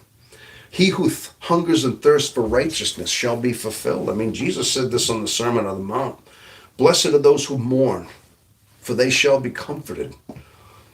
Blessed are the peacemakers, for they shall attain peace. See, on the Sermon on the Mount, he had these right there. So, blessed are those who mourn. I mean, mourning, when you suffer and you mourn or hunger. Blessed are those who hunger for righteousness, for they shall be fulfilled. So that's part of your hungering is exactly that. You're longing, you're searching, you're mourning for righteousness. Blessed are those who attain mercy, for they shall. Blessed are the merciful, so they shall attain mercy. It's all right in there. So a lot of that is the whole soul suffering. So we got to let these pains be there. But through it all, though, people, eventually these pains strengthen us. And all these incompletions that we have, when we long for somebody, when we have that vapid heart, and we think somebody is going to fill us, a friendship, a marriage, a relationship, bottom line is, I mean, those are just, you have to find something first. You have to be complete in your heart first.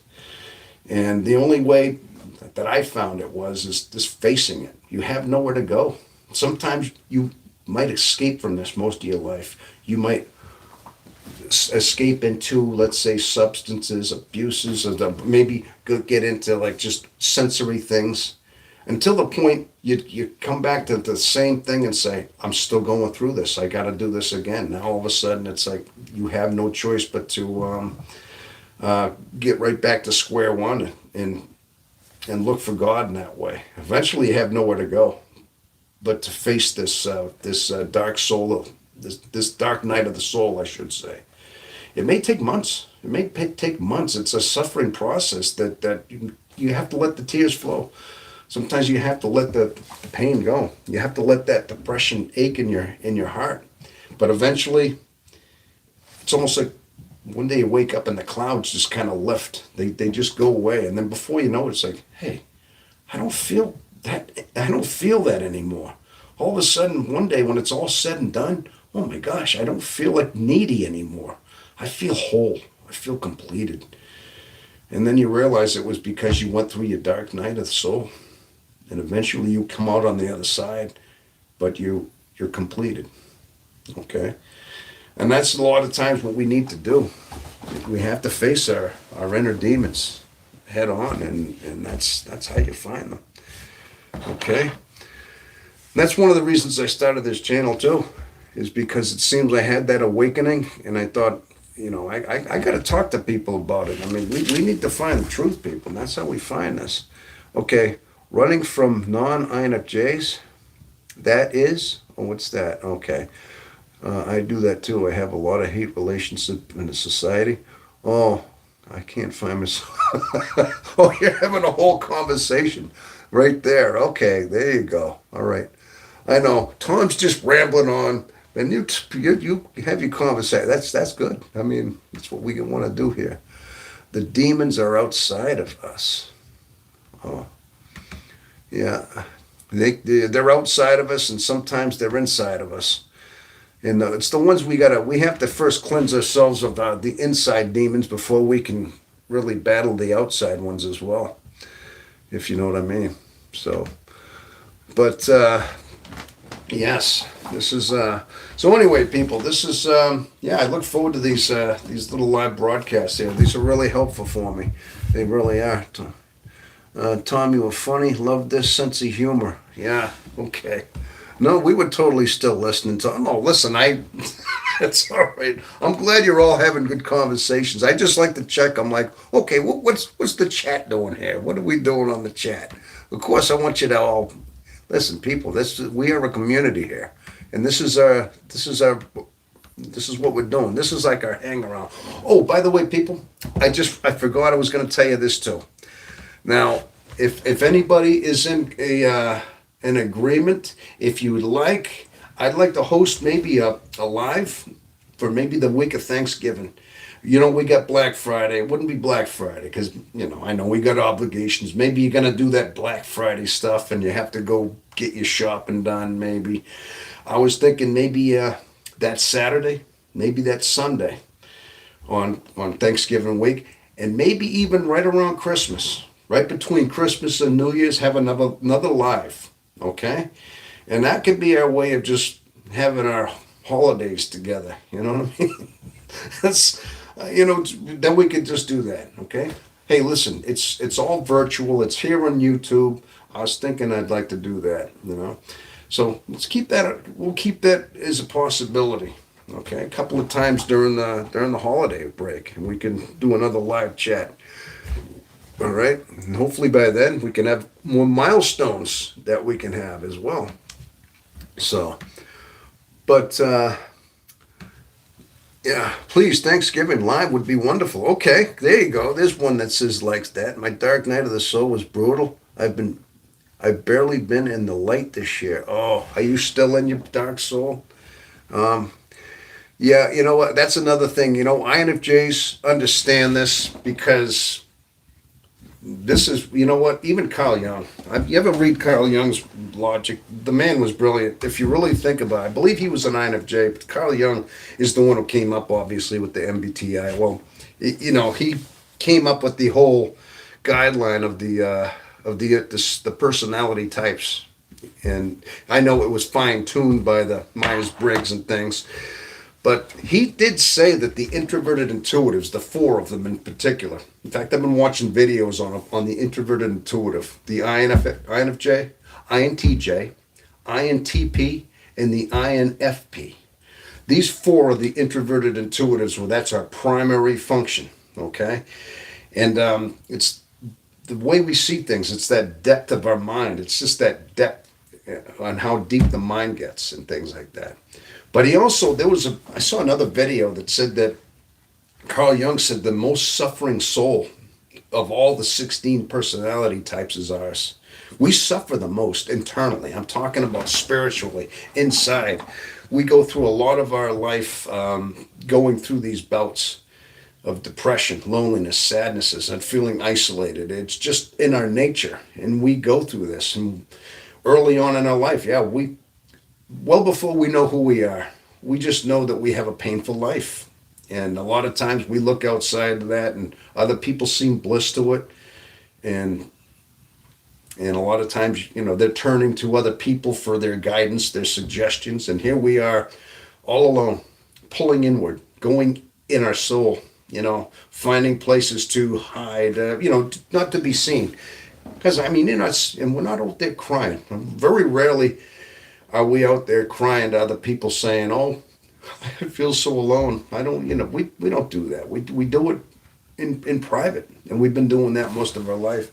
I think maybe we found out early on, people won't offer any kind of help to you anyway. They'll just tell you, oh, you got no need to cry. You know, it's just, you're not really listened to anyway. So you just, one more reason just not to tell anybody. There's no reason for you to be going. You got a good life, you got a good home, you got a good this, you got a meal on your table. There's no need for that. Oh, you don't have a girlfriend in your life? You can't find a girlfriend? Oh, well, you'll find the right one someday. The standard things that we get. But we do. We suffer a lot. And the INFJ is the most suffering soul. Yeah, I know I've said that before. A lot of times I repeat myself, but yeah, but this is our world. This is our world, and we just have to know from each other that, yes, we've all gone there, and we've all had bouts of this. And if there's any of you younger ones out there, I always address the younger ones, yeah, this is part of your life. And I have to stress the fact that you have to persevere only because it's your strength. by seeing this, meeting it, and not running from it, the way society is so easily tell you, no, just find things to do, find hobbies, find people to escape into, it doesn't take it all away. It just masks it. You have no choice but to face it, because this is your journey, because you're forging, all right? And when you realize that's what it is, I mean, when you turn into be, 60 years old, finally become 60, and you look back in your life and you see how you thought differently. Even 30, 20 years ago, you thought completely differently. And we change. We evolve mentally all the time because of these. Because we don't think some people think exactly the same, and they're the exactly same way most of their life for the most part. And they keep the same mindset. We evolve. We change. The way we thought when we were 40, 50, whatever years ago, we're not thinking the same way. Our priorities change because we're constantly evolving mentally. And we change because of our hardships. But we're always, if we're going forward though and facing these things, we're forging better. We're becoming more sharp. Our minds have to become very, very like steel traps of strength. And usually the INFJ is a very strong-minded bunch because of this. We have to face our problems. And we have no choice because that's just how we are built. So Carl Jung was right. The INFJ is the one that suffers the most because of these things as well. So, okay, we give too much and receive so less. Yeah, that's true. Thank you. Yep. Yeah, Peace in the Valley. Yeah, she's you've had a few crashes, a couple of accidents in your life. Oh, you told me about that. My gosh, a couple of got T-boned. Hopefully you're doing well. Yes, of course. Okay. Right. Alas, there's too much withdrawal. But anybody want to have any questions? Is there any questions? Any topic you'd like me to elaborate on? How about a video? Any questions about a video that I had put out? And like, hey, on this video you said this. What did you mean by that? Now, I'll answer some of your questions if you have anything like that. Yeah, we could do that. This is the time to do it. When you're in front of the teacher, you raise the hand. Hey, what did you mean by that? So could do that as well. But yes. But so anyway, is anybody from the UK out there? Anybody from the United Kingdom? Last couple of chats I had, there was some people from the United Kingdom. Now Australia, I'm sure that it is probably early morning. They might see this rebroadcast, being down under that they are. So, yeah. But 6 are watching. Okay. So that was another thing I was going to touch on, is the fact that I know I kind of bounce around a bit, time, work, and channel. A lot of times I have to admit, I try to be more consistent about my uploads and videos. I try to keep a regular schedule, but sometimes I get so caught up with work schedule, things like that, and then I get a lot of times weekends roll around. I have chores. I mean, gosh, sometimes I got yard work to do, chores around. As much as I'd like to put more time into my channel, I would, but a lot of times I try to cut a video and then I upload it, and I can't edit it right away because I got to go to work, and then I might try to edit it the next day if I feel up to it, if I feel like I got the energy to do it.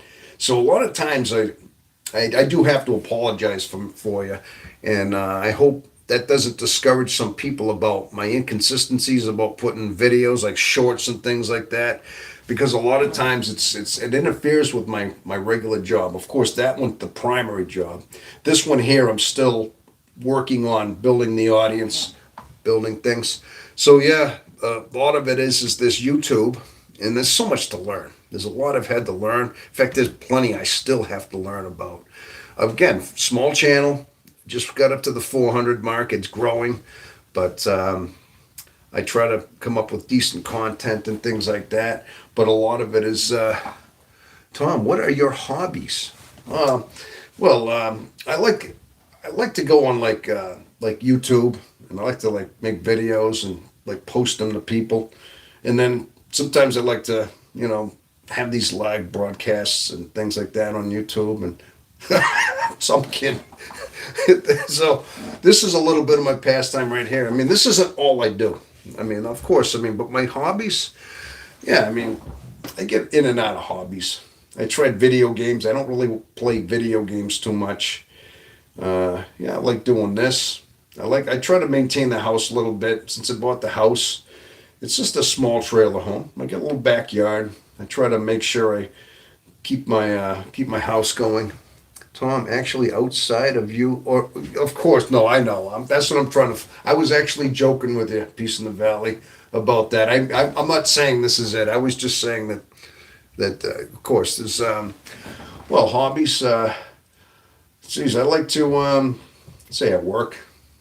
Usually on weekends. Sometimes Occasionally, I like to go to a pub. There's a Mexican restaurant down this little ways from here, a couple miles away. Sometimes I go in, I have a beer at the pub. I might, I practice up on my Espanol a little bit because it's a Mexican restaurant, and a lot of the people, they have broken English, but they're kind of fascinated the fact that this white guy, this white American guy, has a pretty good knowledge of Espanol. I'm not fluent. But I mean, over the years, I think I've picked up a little bit on that. Sometimes I like to take a ride up to Laconia, which is in New Hampshire. And sometimes I like to go to Lake Winnipesaukee, not too much in the winter, but sometimes I just like to take rides and go to some of those outdoor craft fairs and things like that when they're around. I just like to do that. Sometimes I just like to go down to the Wares Beach. That's just right on Winnipesaukee. It's just a stretch every so often. I just like to do that, hang around a little bit, go to places. Yeah, occasionally, I like to listen to audiobooks too. Now, I don't read a lot of books as much as I used to. I've noticed that sometimes when I put my head down for too long, it hurts my neck. I used to read a lot when I was a kid. Sometimes I'll put a YouTube audiobook in, and I'll just listen to these audiobooks. I like the classic audiobooks, things like that. One that fascinates me, Journey to the Center of the Earth, things like that. Some of the ones that are in the public domain, yeah, that's always good, occasionally. And I always just like, occasionally, like I said, sometimes I just flip around YouTube as well, just listening to different things on YouTube. Like I said, the audiobooks are free. And there's a plethora of things like that too. So, but I'd like to read more. I would definitely read more if I had more of an opportunity, things like that. But yeah, but audiobooks are pretty good too. So I'm always learning new things. Yeah, and occasionally just like to shop online every so often. But I've been noticing lately though, I try to watch my money. I try to be conservative money wise. Not only that, I kind of have to be. I mean, I got the house. I got to factor in the mortgage, factor in the heat, the propane, all that. Just paying the bills. So I mean, I can't just be I can't spend. So a lot of it I have to factor in. Plus, I got to think about. I'm going to be retiring. I'm like with less than 10 years away from full retirement. I mean, I'd like to think I can work as long as I can, but I also got to try to make sure I'm saving money and being good with money, so I'm not going to be broke when I'm retired. Is that so? Tom is us. Okay, what is that? Art, ask your question again. Oh, okay. Wait, let me see. Maybe I get away. Let me see if you ask the question. Let's see. Hobbies outside. As an IJ, I'm in a brain fog at the moment. At least the questions. I leave the questions on your next video. How do you prioritize hobbies? How do you get past perfectionism to start actually being productive? Oh, whoa, that's a great question. Art and the journey. How do you get past perfectionism to actually start being productive? That's a very good question. That's a phenomenal question. Let's see. Well, let's see. Well, okay. At some point, you just have to understand that we're all or nothing, and it depends on what it is you're trying to do. But you have to kind of get almost passionate about what it is you want to pursue, for one. And a lot of times, being that we're all or nothing. Now, here's an idea here that there was a time when I was in my 20s and 30s, I got into physical fitness, and I was the all or nothing type. I'm not so much into it now, but there was a time where I was used to go to the gym, and I got almost to the point where I'd spend 6 hours down the gym after I worked like 8.5, 9 hours doing tire work, and I mean I was chiseled. I mean I was ripped. I was one of those Chad type guys. You know what I mean? I went through my Chad years back in the, when I was in my 20s, 30s, mid 30s, and that's around the time. I mean, yeah. But I guess my point is that I became passionate about exercise, and I got really into fitness, and I was eating well, eating good food, eating good diets, and things like that. And I mean, I was like bodybuilder kind of thing, just like and I mean, there was always that little bit of my ab. There was always like I could pinch that little bit in the lower ab. You had the washboard abs, you had everything, and they're like, well, I got to make these better. And you're always like, well, I got to watch what I eat just all the more better. I just became very passionate about it. A lot of times, I mean, I guess you have to think of it that way. It has to be something that is an all or nothing. I mean, you could do that, is that you have to just really put a lot of just focus into it, and that's an all or nothing focus that'll get you there. But a lot of it too is just actually kind of knowing that this is what your type is, that you are a perfectionist. You have that tendency to be the all or nothing perfectionist and will not tolerate anything without perfection.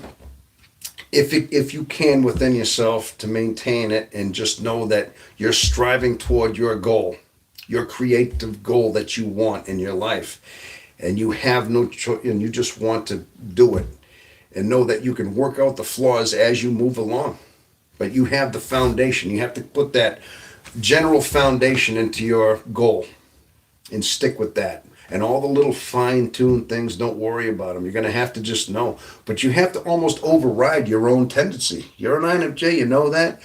And you have you know what your tendency is. Just understanding, being aware that that's the way you are. For one thing, just knowing that, okay, I'm aware of it now. I know I'm a perfectionist. And I'll scrap everything without it. Well, okay, I'm going to take my foundation. And I'm going to work on that. I'm going to get just the broad stroke for now. And after I get that complete, I can start filling in the blanks. How's that? I mean, that's what I would say is this has to be it. You have to really just know that it's something you want to pursue. And that's how you do it. So hopefully I helped. Hopefully that was the answer you were looking for. Hey, I just kind of came up with that. Yeah. That's what I would do. All right. Yeah, I feel back to pinball. Oh, I see. All right. I see a bunch of different things came in here. I'm trying to flip back up here. I'm trying to find some of your comments. All right. Okay. Want a projection start but not completed yet. I guess I'm just prioritizing things. I like that, Tom. Thanks. Okay. I'm glad you like that. Art in the journey. Absolutely. That's great thinking. The Crimson Funk. Oh, okay. One of my biggest struggles is as well art. It's rough to finish anything. Lots of creative blocks. Yeah. So you like art? You mean like as in painting art? I mean, are you into like sculptor art? What kind of art are you into there? Camarillo? Am I getting that right? Is the L like a Ilio or Camillo? All right. Yeah. Yeah, it'd be interesting to know what kind of art you have. If it's, let's see, did you, thanks, peace. Me too. Yeah, I was never too much of an artiste. I think a lot of my I'd say the most that I think my expression came out and a lot was my um, I would have to say was my just the way I'd speak. I think a lot of it became my art came out to being my creativity was just in my thinking and my wording, like what I'm doing now. A lot of it. I used to think that I could, be a good writing thing. I mean, having just that vocabulary. I mean, having a good way of articulating speech, having a good way of describing things is an art form in itself. I mean, kind of like Shakespeare. I mean, he's like the pinnacle of expressing yourself, right? I believe he was an IFJ too. Was he? Was INFJ? Was Shakespeare one of those? One of us? I think he was, but he had that creativity thing, they get this whole thing to him. But yeah, but I never was much of an artist.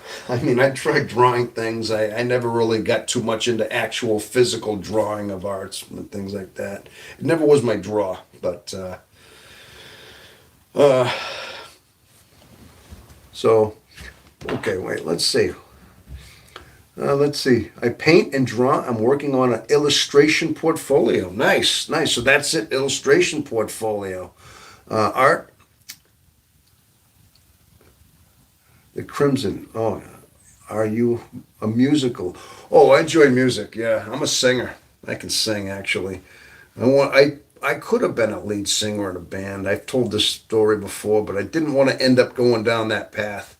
Back when I was a kid, there was a lot of like rock bands in my hometown. I had a chance to get into it, but you know what? I always thought of myself going down a bad road, like some of those singers. And you get a lot of them. These lead singers that get into drugs and they get into like their lifestyle and it kills them young, like Jim Morrison. You know what I mean? So I was always scared. I thought, I don't want to end up being a rock star that just dies of an overdose when he's like 27 years old or something. I didn't want to join the 700 Club. But that's another hobby of mine. I'm glad you steered into that. Karaoke. If I could ever find karaoke places, I sometimes go and it's like go on a Saturday, you get up there and you got a list of songs. Yeah, karaoke's another hobby. I'm glad I steered into that. I enjoy singing, things like that. I know my voice sounds a little grovelly, but when I get into it, I can get a really rich, and sometimes I can get the octaves up there pretty high if I really want to. I know you think, how can he do that? But sometimes I listen to my voice as I like record them on these. I think, my gosh, what happened to my voice? It never used to be like this. I mean, it always had that deepness about it, but it got really rough over the last few years. And some people think, hey, you must smoke a pack of cigarettes a day. I'm like, no, I don't smoke. I used to, but Tom, do you like animals? Oh, yes, they're delicious. I'm kidding. I'm kidding. I'm joking. No, of course I do. I love animals. I do. I mean, I'm not a vegetarian. I mean, yes, of course I eat meat and things like that. But I mean, I don't. I think we can separate that. Something, and I hope now. But as far as animals go, there's certain animals I like more than others. I mean, yes, I think dogs. Sometimes you see, I don't have a dog or any pets right now. I mean, I used to have a cat years ago, and she died, but this was a long time ago. It was like 20 something years ago. Back, we had cats in the house when I was married, and I think cats are, dogs are very intelligent. They're very interactive. Yeah, of course, I love animals, you know. So, but you want to hear a funny story? I'm going to tell you something. I'm kind of, maybe this is an eccentricity of mine, but a strangeness of mine, but there's even times where I even have a soft spot for insects, bugs. Now, I'm going to tell this for the first time. That there was this little spider that I'd see like running around in my kitchen. It was in the bathroom a couple times, and it was the same one. But I figured I'm not freaked out about spiders. I think they're good to have a couple in your house. They eat the little bugs you don't want. They'll eat the flies and the things. So they're good to have a couple spiders around. And sometimes I swear you can actually have a little bit of like they get to know you, and you get to see their habits. Like there was this spider that was just, I'd see it like looking for water up on the sink, right? So I'd be like, hey, I'd see come walk, and then I'd be like, so I'd start talking to him, hey, how you doing there, my friend? How are you? So I'd take a Q-tip and I'd wet it, and I'd put the water right there, and I'd say, hey, you want a drink? Here you go. And the thing would take a drink on a Q-tip, a spider, just a wild little spider. It was just a little thing, probably not even the size of a dime, a little spider. But and then I would see it walking, and I wouldn't see it for a couple of weeks. Then every so often I'd see it, and I'm like, is that the same one? Yeah, I could tell because it's got the way it runs, the way it hides in the little corners and things. It's the same spider. Then I'd give it water again. That thing kind of knew me. It was almost like it had a little bit of a bond with a spider in my house. I don't know, that's kind of weird, isn't it? But yeah, I haven't seen that spider for a while. Then I have to think in the back of my mind, well, I might see it someday. I mean, sometimes that thing would walk around the floor. Then you get to the point, I'd be like in my kitchen. And this thing would just try to get my attention. It would walk right in the middle of the floor and stay there. Like, oh my gosh, this thing's actually just looking for me now. A couple of weeks I wouldn't see it, and here it is, like walking across the kitchen floor. Hey, how you doing there? Hey, it would stay there. And sure enough, I'd wet a Q-tip, put the water, and it would go right to the water. And then after a few minutes, it would kind of go under the stove or whatever. So I know that's a kind of a funny story I got, but the FE has no boundary. So I haven't seen the spider in a little while. I don't know what happened to it, but maybe it's just I haven't seen it. But okay, so you like animals? I'd love to hear it. Ha ha, Tom. Pets are okay. Yes, answered. Of course, I love pets and things like that. Monday is my senior cat's birthday. He'll be 17. Oh, really? You got a 17-year-old cat? Peace in the valley. We've been together for 11 years. Okay. Cats are amazing. Souls, pets. Yeah, they're very, Tom has a pet spider. Hey, the little spider you got on there it's kind of looked like that. It was about this almost actual size from what I'm looking at. Maybe a little bit bigger than that. But I wouldn't say it was my pet. This thing was wild. It lived in my house. It's still, I just haven't seen it. It could sheep. I think I'm going to guess it's a female. Most of them are female spiders. I'm just guessing. But I got this kind of a friendship with a little spider in my house. You heard that here, folks. People, I would not tell people that. I wouldn't just tell anybody that. This is just like, they did look at you like you're a weirdo with this guy talking to little spiders. Not like having a pet tarantula that you keep in an aquarium. It's just a little spider you see. But yeah, I'm hoping to see the spider someday. But I don't know. It's been almost at least 3 weeks or a month. I only see it every so often. Charlotte's Web. Yeah, I'm thinking of Charlotte's Web. Well, you asked me if I like it. I like animals, but yeah. But dogs, I've never actually had a dog of my own in my life. I think maybe someday when I get retired, I might get a dog. Maybe I will. And possibly. But I would imagine most of the time, I think Iron of J's, I think we have a certain soft spot for animals. Sometimes I think I put a short out there about octopuses on how fascinated. You ever see these people that have octopuses? Highly intelligent.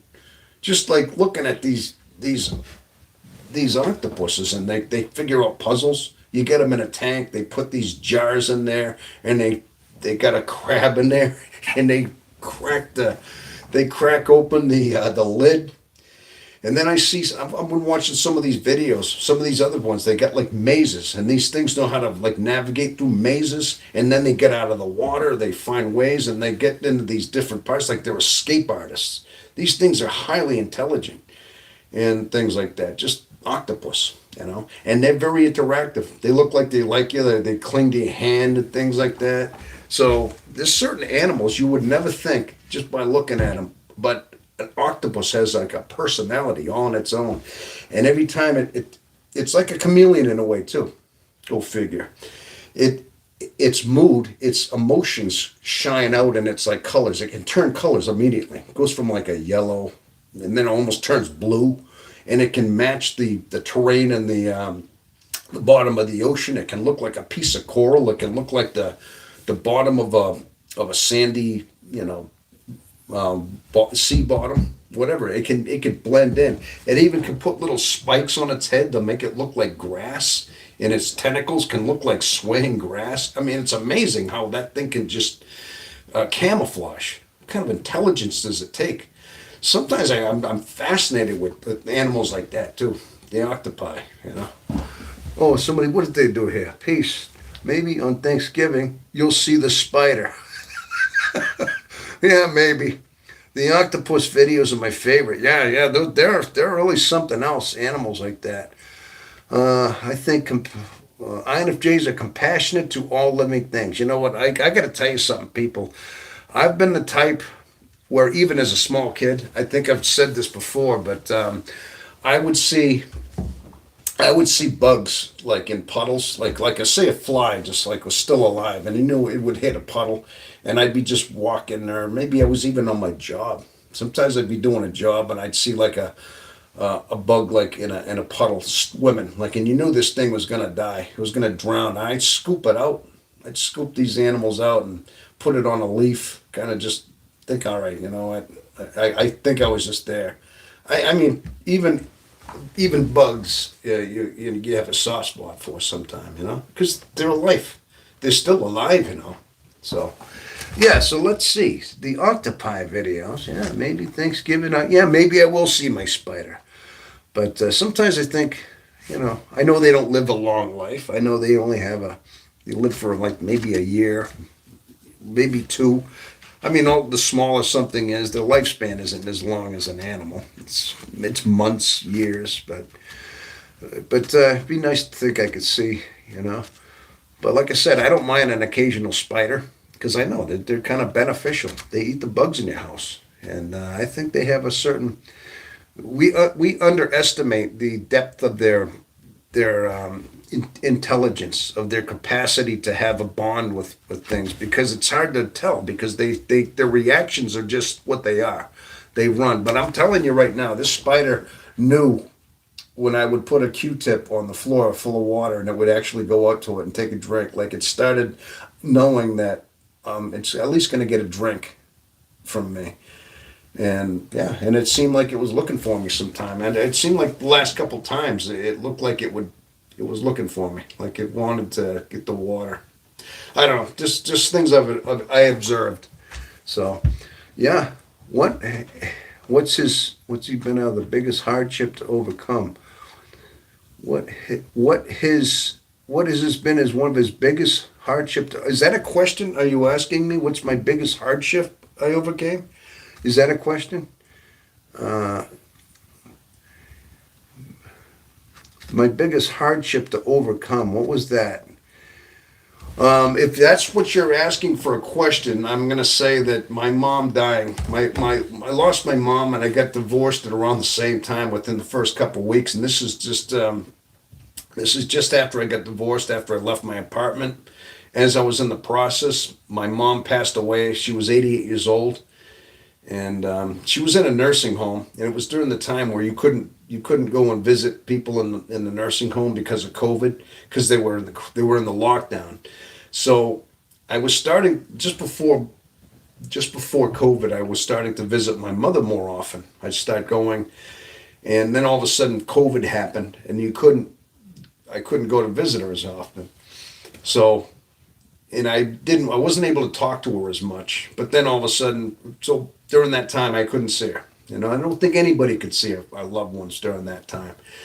But then one day, my brother called up to say that my mom wasn't eating. They said she was going into hospice at the nursing home. And so I went to see her. And yeah, it kind of, the last conversation I had with my mom, you know, she was laying in bed and she just looked old and she was very weak. And hi, Tom. She was talking to me, and she said some things to me that I never forgot, because it was so. I mean, she was glad. Oh, you look so handsome. I was still wearing a mask because it was still COVID. I had like this visor on and a mask, and I said, I took it all off. I took this off. I took off, and I'm like, oh my gosh, it's nice to see you. But she was weak, and she was still coherent, but. And then she said, I'm ready to go home. I says, where's that? to God.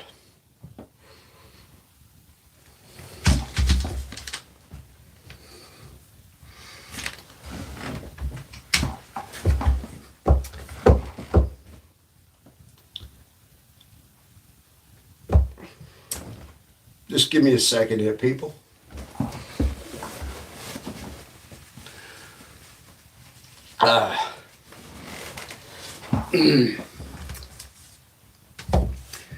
But yeah, but we have ways of I mean, we got to get past those things. That's all we can do. Okay, so but yeah, that was tough, and it took me a couple of years to really accept that. I thought after a while, mom had and you never realize the impact your mom had on your life until you realize they're gone. If any of you have lost your parents, you know exactly what I'm talking about. You don't realize it until you take them for granted until you don't have them anymore. See, so that's basically it. So yeah, but then I I'm going to tell you a story, people too. Her words came back. Now listen, I don't like to talk too much about my personal health, but I had a couple health scares in the last couple of like the last year of my life. Last last September, okay, before this channel, well before I started this channel, I had what happened was is I had a heart attack. I didn't know it at the time. My doctor kept telling me I had tendency to high cholesterol, and I kind of knew it for years. And she kept telling me I was going to have a cardiovascular event at some point. Things would happen, and I knew that, right? But part of me's just, it can't happen to me. Everybody else is going to have that heart attack, never you. It's that everybody else is going to happen. Well, one day, I tell you, what led up to it, I hope my heart was fluttering a little bit a few times, and I thought, okay, it is what it is. It was like still going to work. So one day I woke up and I just was starting my job routine. Getting breakfast, gonna pack my lunch for work, and all of a sudden I started feeling like a tightness in my chest, and then it started getting like a little more. So, oh, you're alive, and so finally. I don't know why it just said what it did. Okay, so finally is everything still here? It just says I was, I think it's actually looping right into another time here or something. No, all right, sorry, I didn't want to get sidetracked. We're still live here, people, right? We're still all here, right? Okay? Okay, 7 watching. Yeah, but my bottom line is all of a sudden I started getting a tightness in my chest. I started feeling my arm getting tight and everything. I'm like, so what's going on? All of a sudden, now, my mom had told me a story back when I was a kid, okay?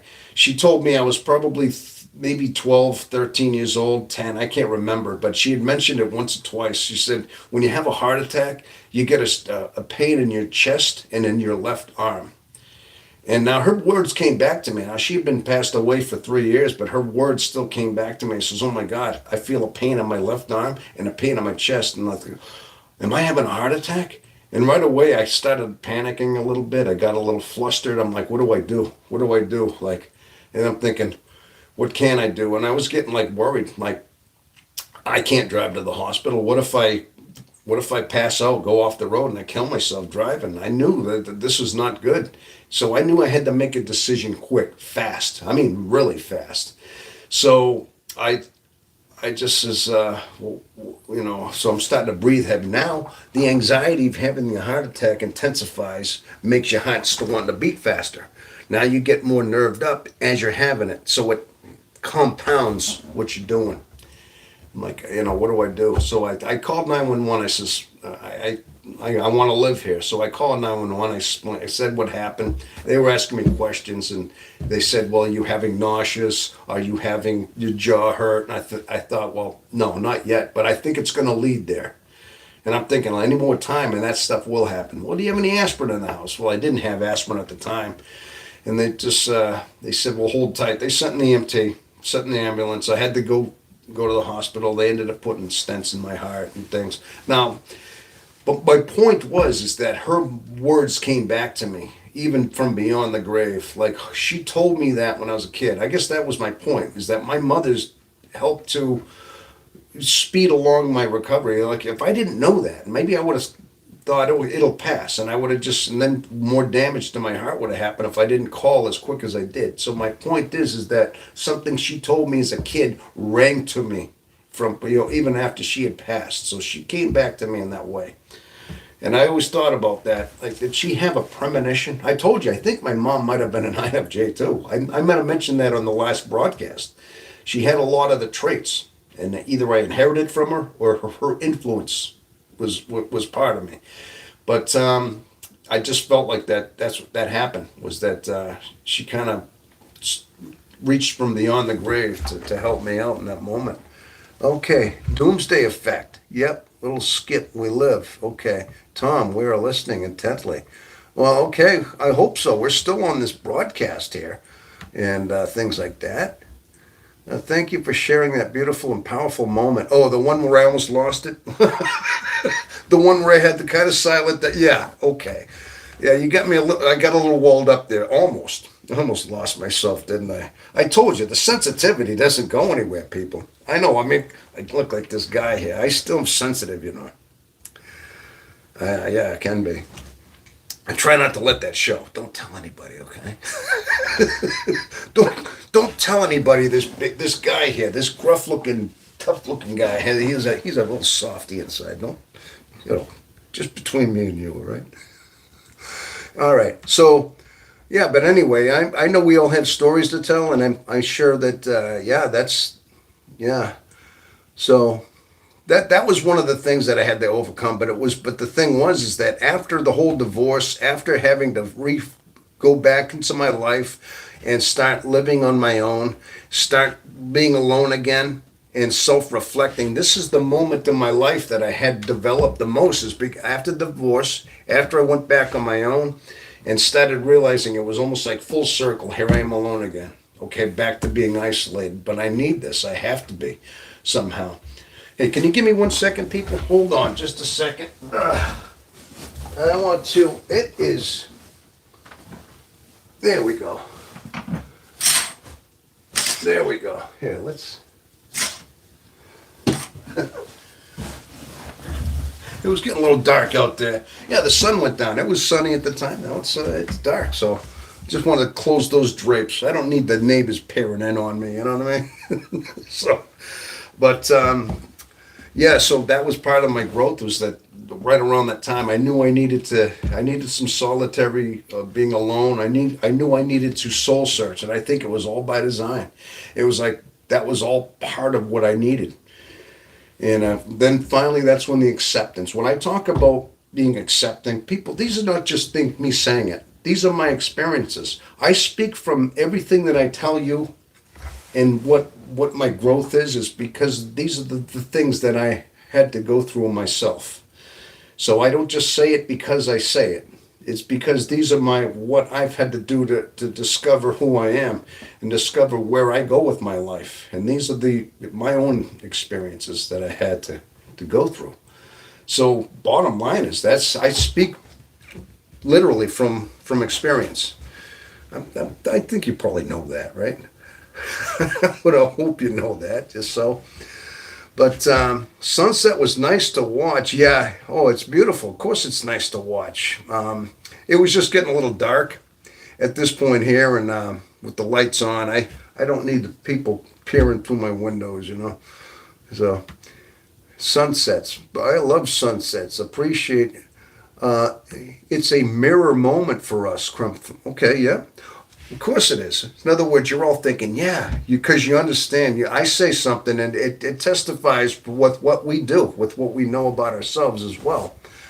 Doomsday Effect. Jeff M. Hello there, 720. Jeff M. There's a new. Who is Jeff M? I do believe you're new. Jeff M. Are you new to the subscribers? Tell me a little bit about yourself, Jeff M. Doomsday Effect. That's an interesting quote. Yeah. The Crimson Funk. We're with you, Tom. No worries. Beautiful and powerful moment. Yes, of course. Yeah. So I'm sure that we all have our own moments like that as well, and things like that, of course. So, but definitely we are.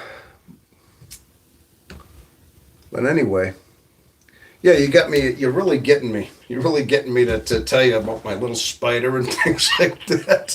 I would have never told anybody that story, But you had to ask me if I like animals. Well, yeah. Even the smallest little things. Sometimes you just there's little bonds of that too. So very true. We don't need to be perceived without us knowing it first. Okay. Privacy is very important. Yep. No peeping toms. No pun intended. Right there. Peace in the valley.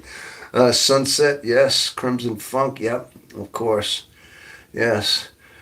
Okay. I'm going to guess that whatever the doomsday effect, I'm trying to figure out, I was hoping you could elaborate that a little bit, what the doomsday effect, what that means. Is that, can anybody tell me what exactly is the doomsday effect? Is that just something random?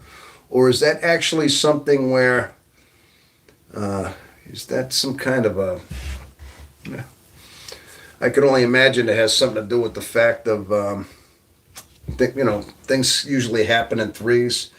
Like I think maybe it was the point where I said that I was going through a divorce. My mom died. Like sometimes a lot of bad events happen to you around the same time.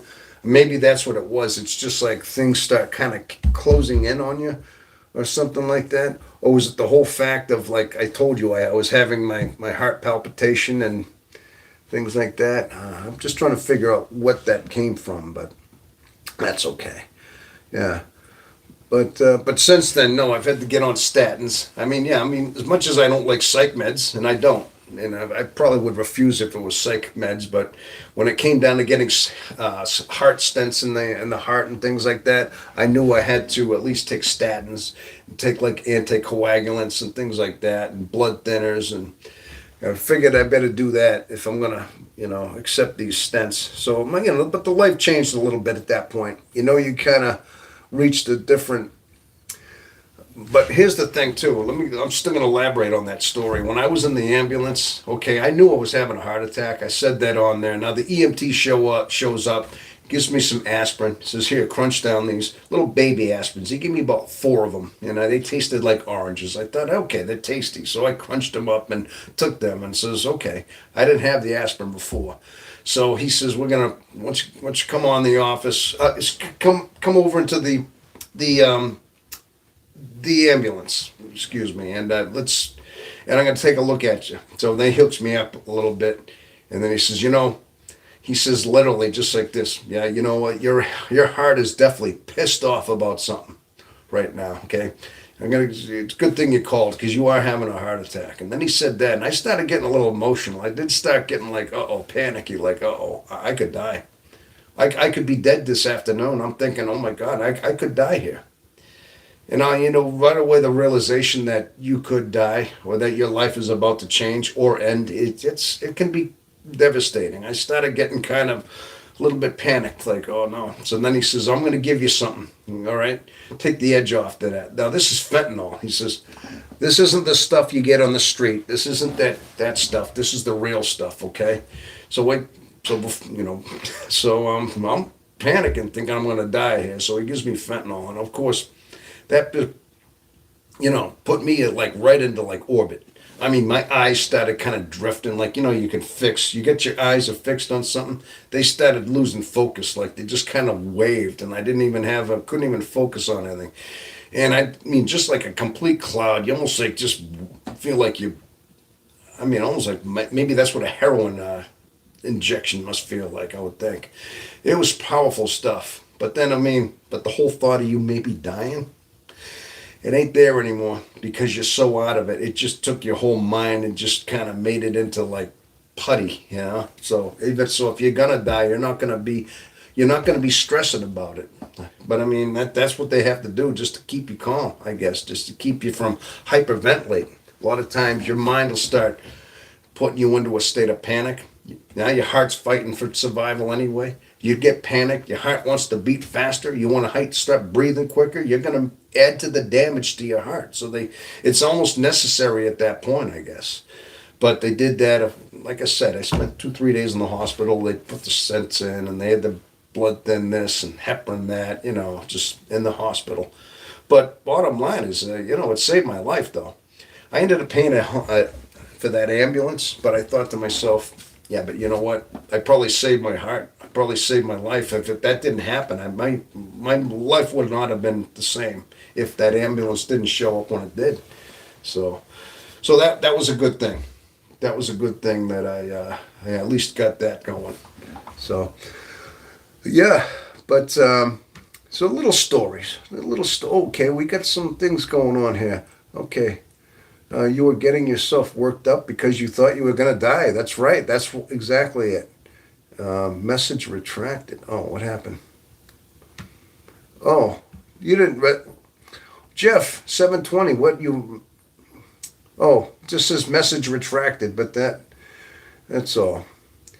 Okay, I think it's when you're in a near-death experience, you have a flashback. That's right.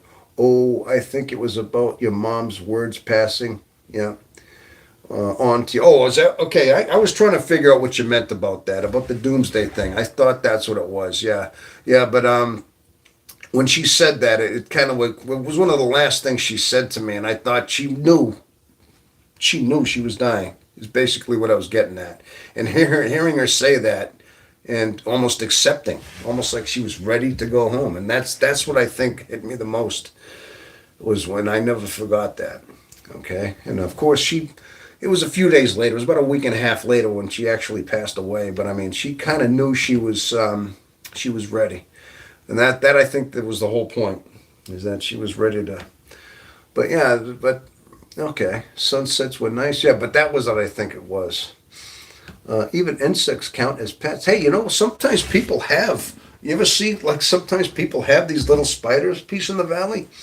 I know, back to insects being pets. I mean, gosh, you're right. I mean, some people have these small jumping spiders as pets. They got those, and they kind of got a personality to them. They got those faces, and they're kind of cute looking. They look furry. They look almost like a puppy in a way, like a spider puppy, and they get and they're very interactive, and they get to know you as well. Those jumping spiders are pets. But like I said, the one I had in my house was a wild spider that I just kind of, like I said, I helped it along, and it seemed like it was, that was just there and stuff. Jumping spiders are cute. I know they got that face, even though they got 6 eyes, they got a certain, like, that face about them, and they say, I guess their eyesight, they have amazing eyesight, and they see in color, and the way we see right here, I guess that's their sight is that developed that they can see things very high definition, just like there's no distortion. They see kind of like, almost like, very similar to our sight. So when they're looking up at you, at your face, they're seeing what you see. That's what I hear. Spider puppies. That's it. Yes, that's what they call them. Web puppies. That's what they call those jumping spiders. I'm so glad you're feeling better. Yes, me too. Yeah, no, it turned out it was all right. But that was over a year ago. That was last September. Like I said, listen, people, I don't like to tell. I try to keep these stories private. I don't like to lead on too much about things. I mean, because I didn't even tell my family. It wasn't like I didn't want to tell any of my friends. It's like I didn't want to. I just didn't want to.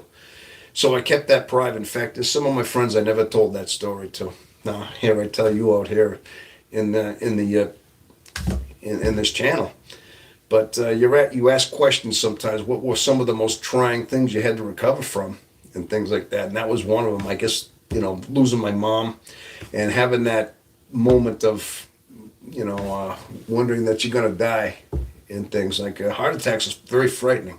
They're frightening, and I guess anytime you're near life and death, they get frightening. But they're just so. I guess it makes you put your whole life into perspective. I mean, I understand, people. We all die, and we're gonna die someday. I mean, that's for sure. And We all are going to lose our life someday, but it's in the back of our mind. But we never think it's when we're younger. We think we're invincible, but the older you get, you start getting to be 60 years old. I can imagine what 70 and 80 is like. I mean, you have to start almost wondering like any day could be your last day. It could be. You could go to sleep and not wake up. I mean, but I know I'm not trying to be morbid or a downer, but in the back of your mind, we have to. It is just part of life. I mean, there's what you call a paradox. I mean, death is all a part of life.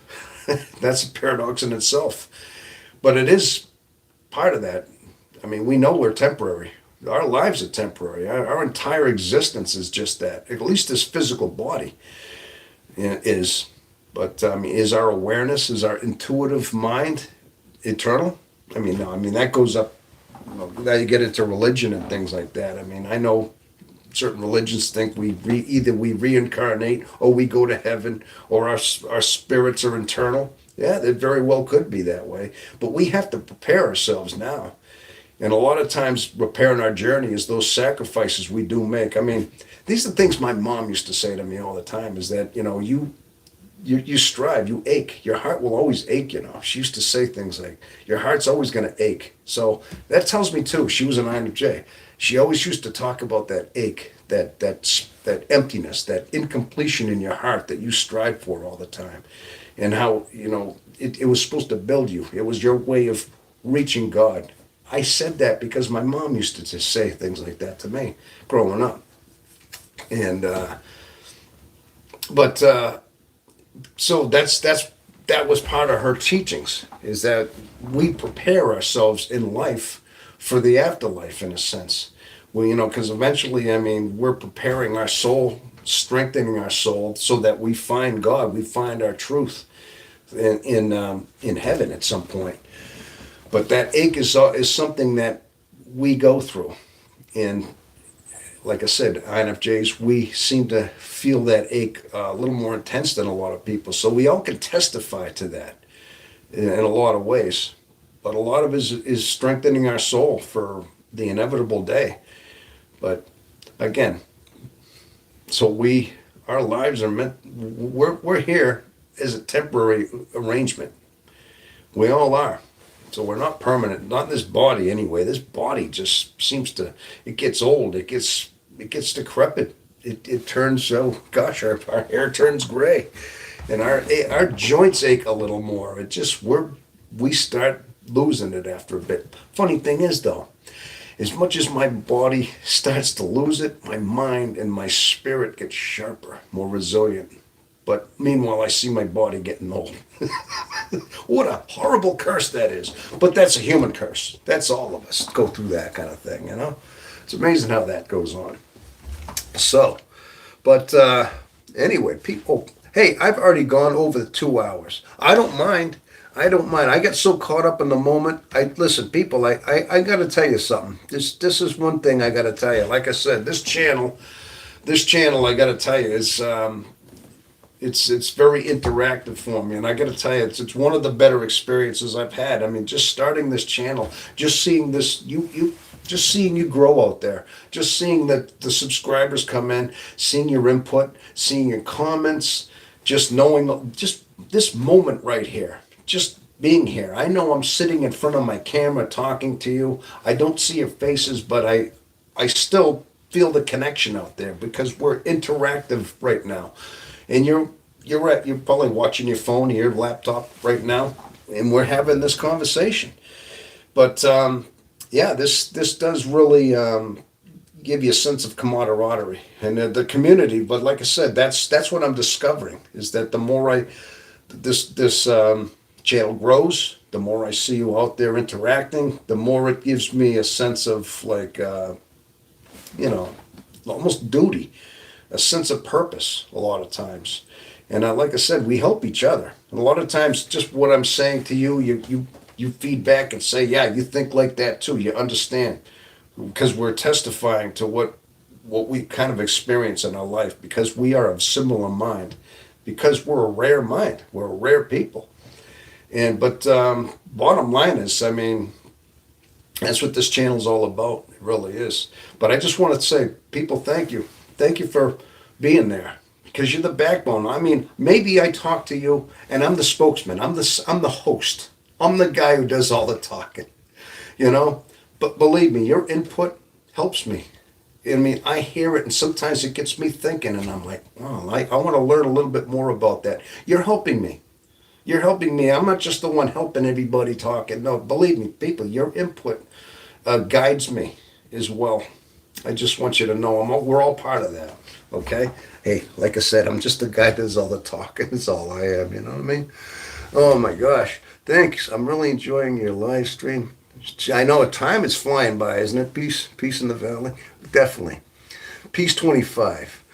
And yes, thank you for show. Of course, yeah, that's what we're doing here. Exactly. And I'm overwhelmed. I'm just really glad that everybody's out there.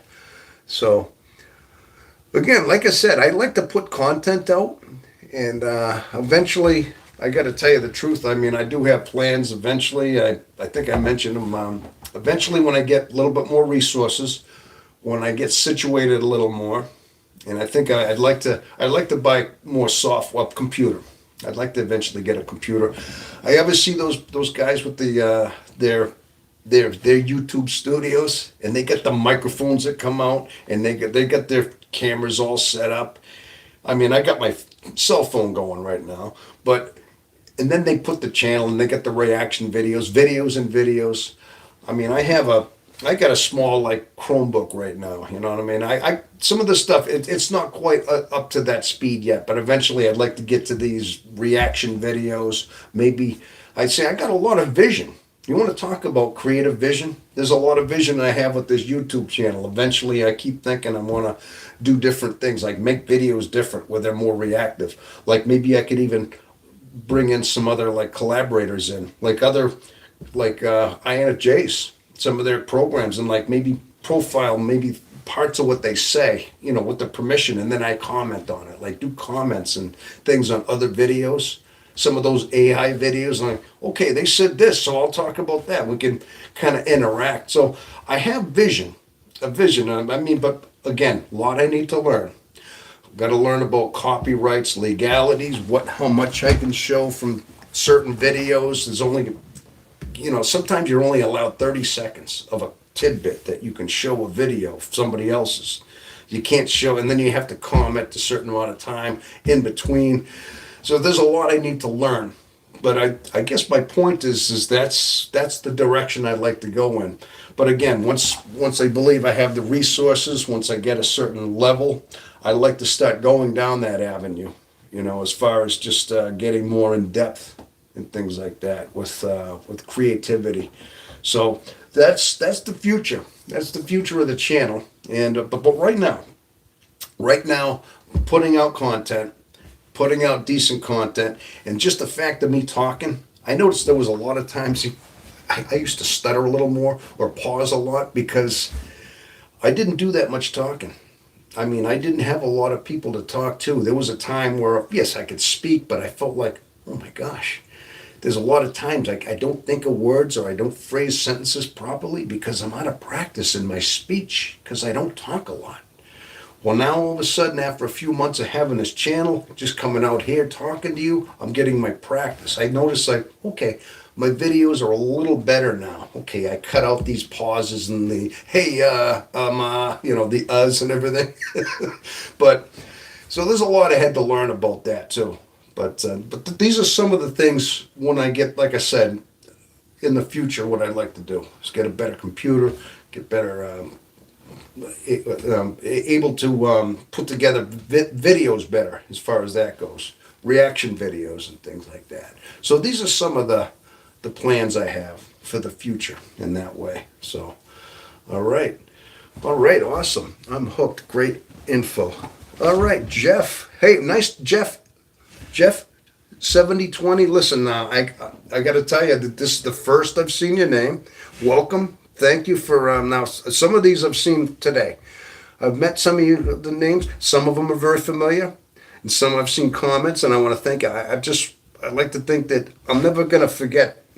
I try to remember, have a good mind for you. You're not just numbers here. You're not just subscriber numbers that's tallying up. No, you're people out there. And I really want you to know. I mean, I feel like the more you get to know, the more input we have. Yeah, I mean, we have a bit of a bond there because now I have a memory of who you are, and I think that's awesome. But Jeff 720, thank you. If you're new to the channel, and if you have just subscribed recently, then thank you very much for your input right there. All right, that's awesome. So, yeah. Well, anyway, this has been a great broadcast here. This has been a really good one. So, people, that's the next. That's the. I'm going to do that. So, let's think about that. Maybe the Saturday of the day after Thanksgiving. Okay, not Black Friday. Not Black Friday. Maybe that Saturday we can do another live one. Maybe in the afternoon, same time, same bat time, same bat channel. You know what I'm saying? And well, definitely doing then. And I'm thinking doing one for like maybe around Christmas time. Listen, people, you know, some of us are alone for the holidays. It's another thing. I just put a video out there. It's probably me. I just uploaded. I haven't even seen it much, but it's fairly. I just put it up a couple hours ago, and it talked about some of the stresses of the holidays. Okay. And being that we're INFJs, we're so conflicted. I'm going to say, let me steer into this. I'm going to just basically add on to what I said, is that the stereotype is that people fly halfway around the world. You got the Christmas, you got Thanksgiving, New Year's Day. We got 3 big holidays. And what is it all about? It's all about going to see family, spending, getting gifts, having get-togethers, having turkey dinners, which is wonderful. I mean, who wouldn't want to see that? That's the beauty of it. Once a year, we get together. But as INFJs, as introverts who have a limited shelf life, we are. Sometimes it's daunting. Sometimes it's not just more joy. Like extroverts love this.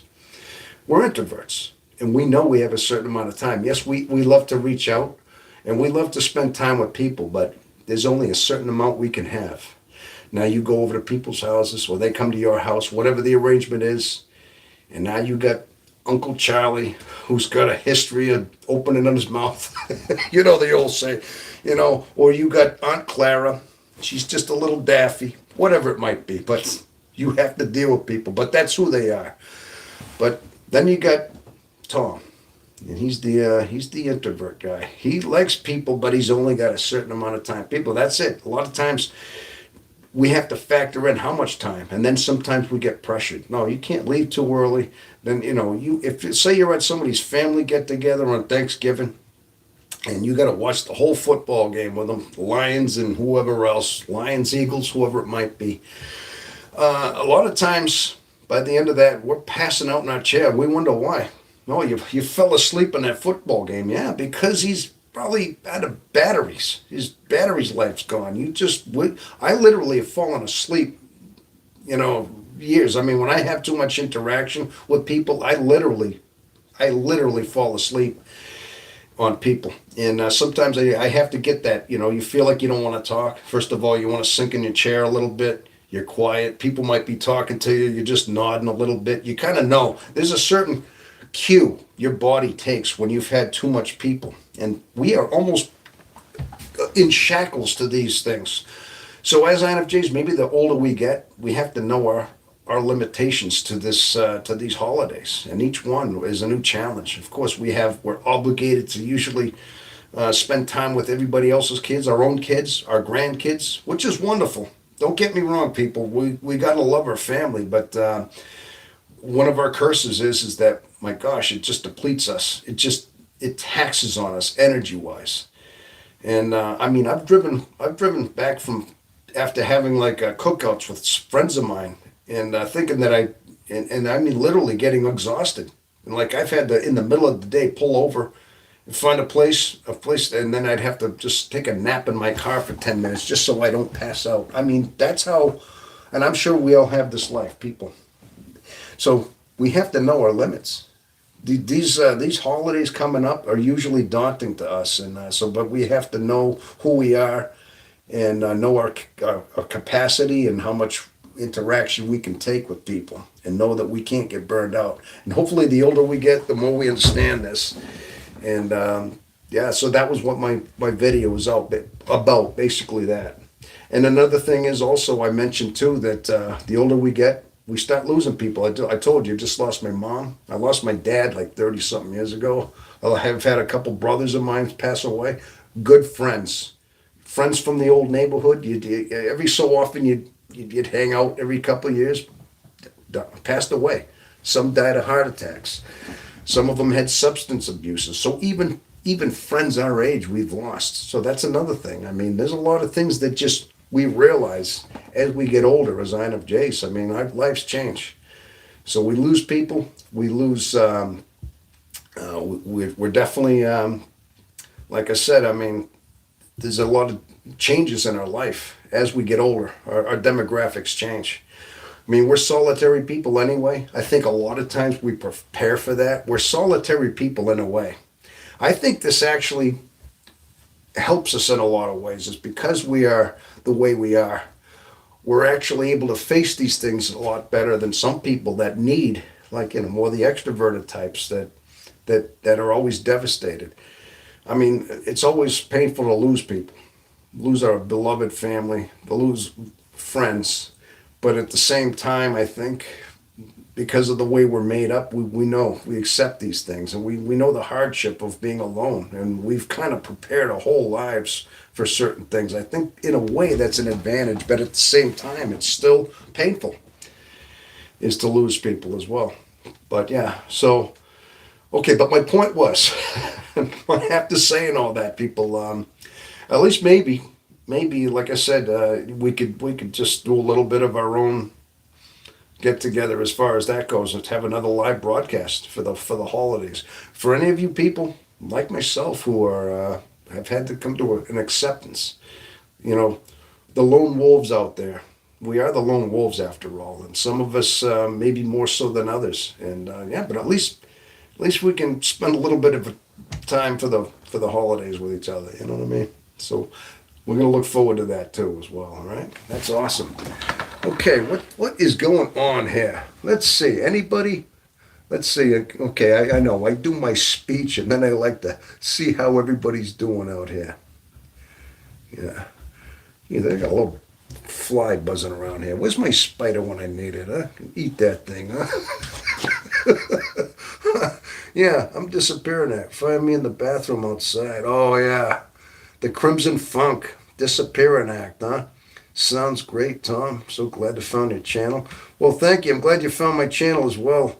Oh, yes.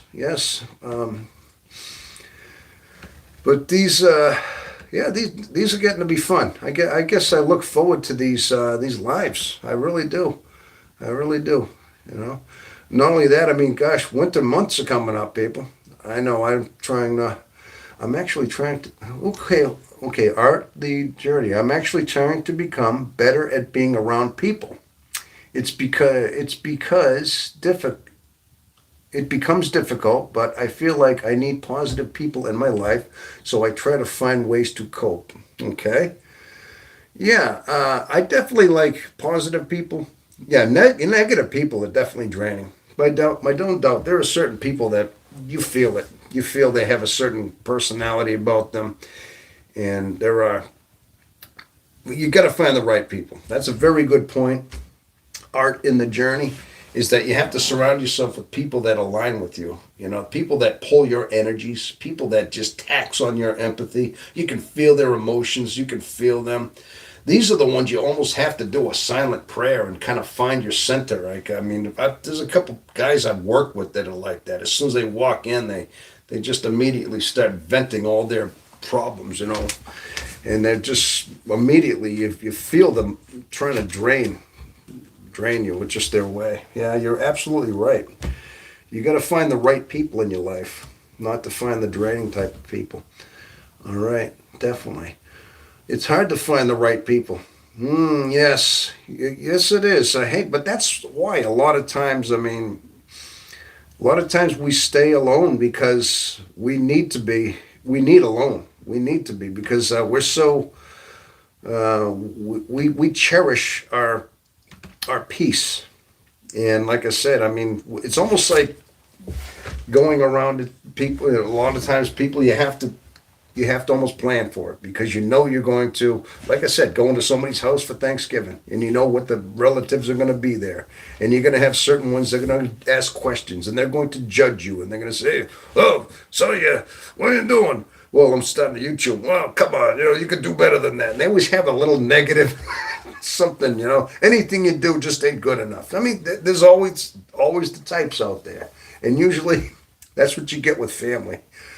I mean, I got an older brother. I mean, he's my brother, but he's always got to be better than me. He's always got to have just a little bit better going on. He's coming. He's got a wife. He's got his whole family and everything. And it's like, he's got his grandkids, but he's always got to make that much more money than you, have that much better. You tell him you got this. Well, that's good for you, Tom, but what I got is better than yours. And then he'll go into a 15-minute speech on how much better he is to you. So that's my brother, though. I'm sure that's just the way it is. So we almost have to psychologically plan for certain people, just so we almost put up that. Again, we're planners. We almost have to plan for our own protection in a sense. Plan for our own mental protection, knowing what certain people are going to do and say. The older you get better at that. The more experience you get, that's what happens. As an INFJ, our ideas are always shut down by others. Yeah, that's true. A lot of times, I'm out in a. Oh, wait, hold on. Okay, yeah, I'm just going to comment on that. Yeah, we're definitely shut down by others, and it seems we're always disregarded a lot. There's no doubt. Even though you have a good idea, it's yeah. For some reason, it's like, they don't want to take your advice until they realize what you said will come back to them when what you said was right. Usually something rings like, hey, so-and-so said that. I should have listened. Yeah, but they'll never admit it to you, will they? I'm out in Alaska. Oh, Camarillo, do you? Oh, you're from Alaska. So I understand the winter months hit our solitude harder. Oh, my gosh, Alaska. Yeah. I mean, I'm in New Hampshire, and I mean, I get some cold winters up here, but Alaska is even more harsh. I mean, gosh, you got 2 months of winter. In fact, you're going to have the midnight sun going on. Or no, actually, no. You got the you got the sun that almost never rises out there. In winter, you won't see the sun probably right around Christmas time. You're not going to see much of it, or maybe just comes up for about an hour and it stays low on the horizon, sinks. And that's all you get for sun. My gosh, yeah. Alaska is I've never been there. It seems like you got to be real rugged to want to live in that up there. It seems like very cold, very harsh climates. You got to really be cut out. And I mean, plus, you got to imagine the amount of preparation. Whether you got wood heat, whether you got propane, oil, whatever it is. I mean, gosh, it's got to be expensive as far as heating your home as well. That's yeah, that's quite a state. As large as it is, and as much forest as it is, it's my gosh, it's just quite a state to be from right there. I mean, like I said, I thought the Northeast we had our own challenges up here in New England, but Alaska, my gosh, yeah, that's up near the Arctic Circle up there. Yeah. Okay. I'm from Los Angeles, but live in Alaska. Winters are rough. With the loss of daylight, we get sun from about 9 a.m. to 4 p.m. in the winter out where I'm at. Okay, all right. I guess it depends on the elevation because Alaska is a very, very. And now, doesn't it get to a point where if you're at the highest point up near what is it? Is it Nome? Nome, Alaska is in the northern part of there, and that's where they get just a sliver of sun the further north you go. I guess Anchorage is further down south, I believe, right? If I remember my geography, Anchorage is further south. Juneau, or some of the more southern cities, I think you got more of your geographic location is in a different, what do they call that? a temperate zone or something with the sun. Yes, yes, sir. Yes, right, exactly. So if you live, you're not saying where you're from exactly. I can only imagine that maybe you live in maybe the southern part of Alaska. I'm only guessing. I'm only kind of going by what you're telling me. But yeah, but either way, highly, very, very rugged state to have to live in. You know, it really is. And plus, I mean, it's very sparse too. It's got the it's is there even 1 million people population wise up there? I don't even think it has. I'm closer to Anchorage. Okay, got it. And that's more toward the southern part of Alaska, if you look at it. Yeah, but yeah, it's what was my question? Yeah, it's yes, yeah, okay. Well, I was just asking a question about the population. That's it. If it's got less than 1 million people in there, I believe it is. It's something like that. Okay. Oh, well, anyway, anybody new? I see some numbers coming up as far as people broadcasting. I want to welcome all the new people coming on in here. Yeah, we've been at this for over 2 hours now. I planned this for being 2 hours. I was going to end this at 5 o'clock, but I got so wrapped up into this that I just extended it a little more. I hope you're okay with that, people. But that's good because we're all here, and I enjoy that. Summers are amazing. Sunsets, excuse me, sunlight from 5 a.m. to almost midnight. Yes, that's when you got the summer times. Well, yeah, you have like I think it's what is the heat of is it July and August are your summers, and I guess it's beautiful. You have very good summers they're short-lived summers, and of course, yeah, but and I think some of the most amazing sunsets things. I mean, Alaska's got some beauty to it, and I guess they got massive amounts of oil up there. I mean, they had pipelines and the resources. They got timber, gold. I mean, some of the magnesiums. Just it's so rich in like resources up there. It's amazing and as big as it is. Yeah. So, well, anyway, yeah, that's awesome. That's awesome. Hearing about Alaska, it just seems like such a yeah. Alaska is beautiful. No, I've only seen pictures. I've never been there. I've seen pictures of Alaska, and yes, it just looks like. I mean, as rugged as it is. I mean, the harsh winters of it, but that is the reality, in a sense. I mean, we do live. Hey, we do live in a world that can't be all sunshine and roses, literally. I mean, I guess some people. I mean, I suppose you can go to the middle of the tropics, you know, rugged and beautiful for sure. Oh yes, absolutely. I mean, hey, you know, not everything can be a paradise like Hawaii. I mean, sometimes, you know, paradise, paradise has its own drawbacks. Hey, put that on a bumper sticker, huh? Paradise has its own drawbacks. Hey, you just thought of that one. But no, I'll tell you, that's you got to really have a really a durable mindset, a really durable personality to want to live in Alaska. But I mean, I guess it has some.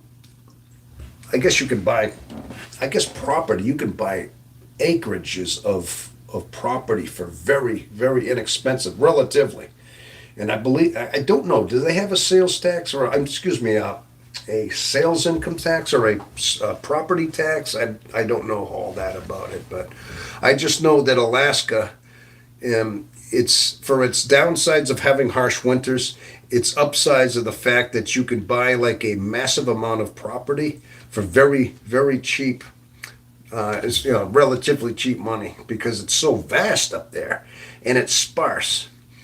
And if I remember right, I don't even think the population, at least I know, up until about 20 years ago, didn't even have 1 million people. Maybe there is now, but as big as it is, it's like it's all centered around the large cities, around Anchorage, Nome, Juneau, have all the high populations and things like that. But you get into mainly the main part, and you probably can go hundreds of miles without, there's probably small towns up there that just have these small communities, and they have everything brought in by dog sleds and things. Property tax, yes. Income tax, no. Okay, land is actually pretty reasonable compared to the lower 48 states. Like I said, yes, you can, but cost of living is quite expensive. Well, yeah, yeah. You figure how much heat and oil do you got to spend up there? How much logs do you have to split up there?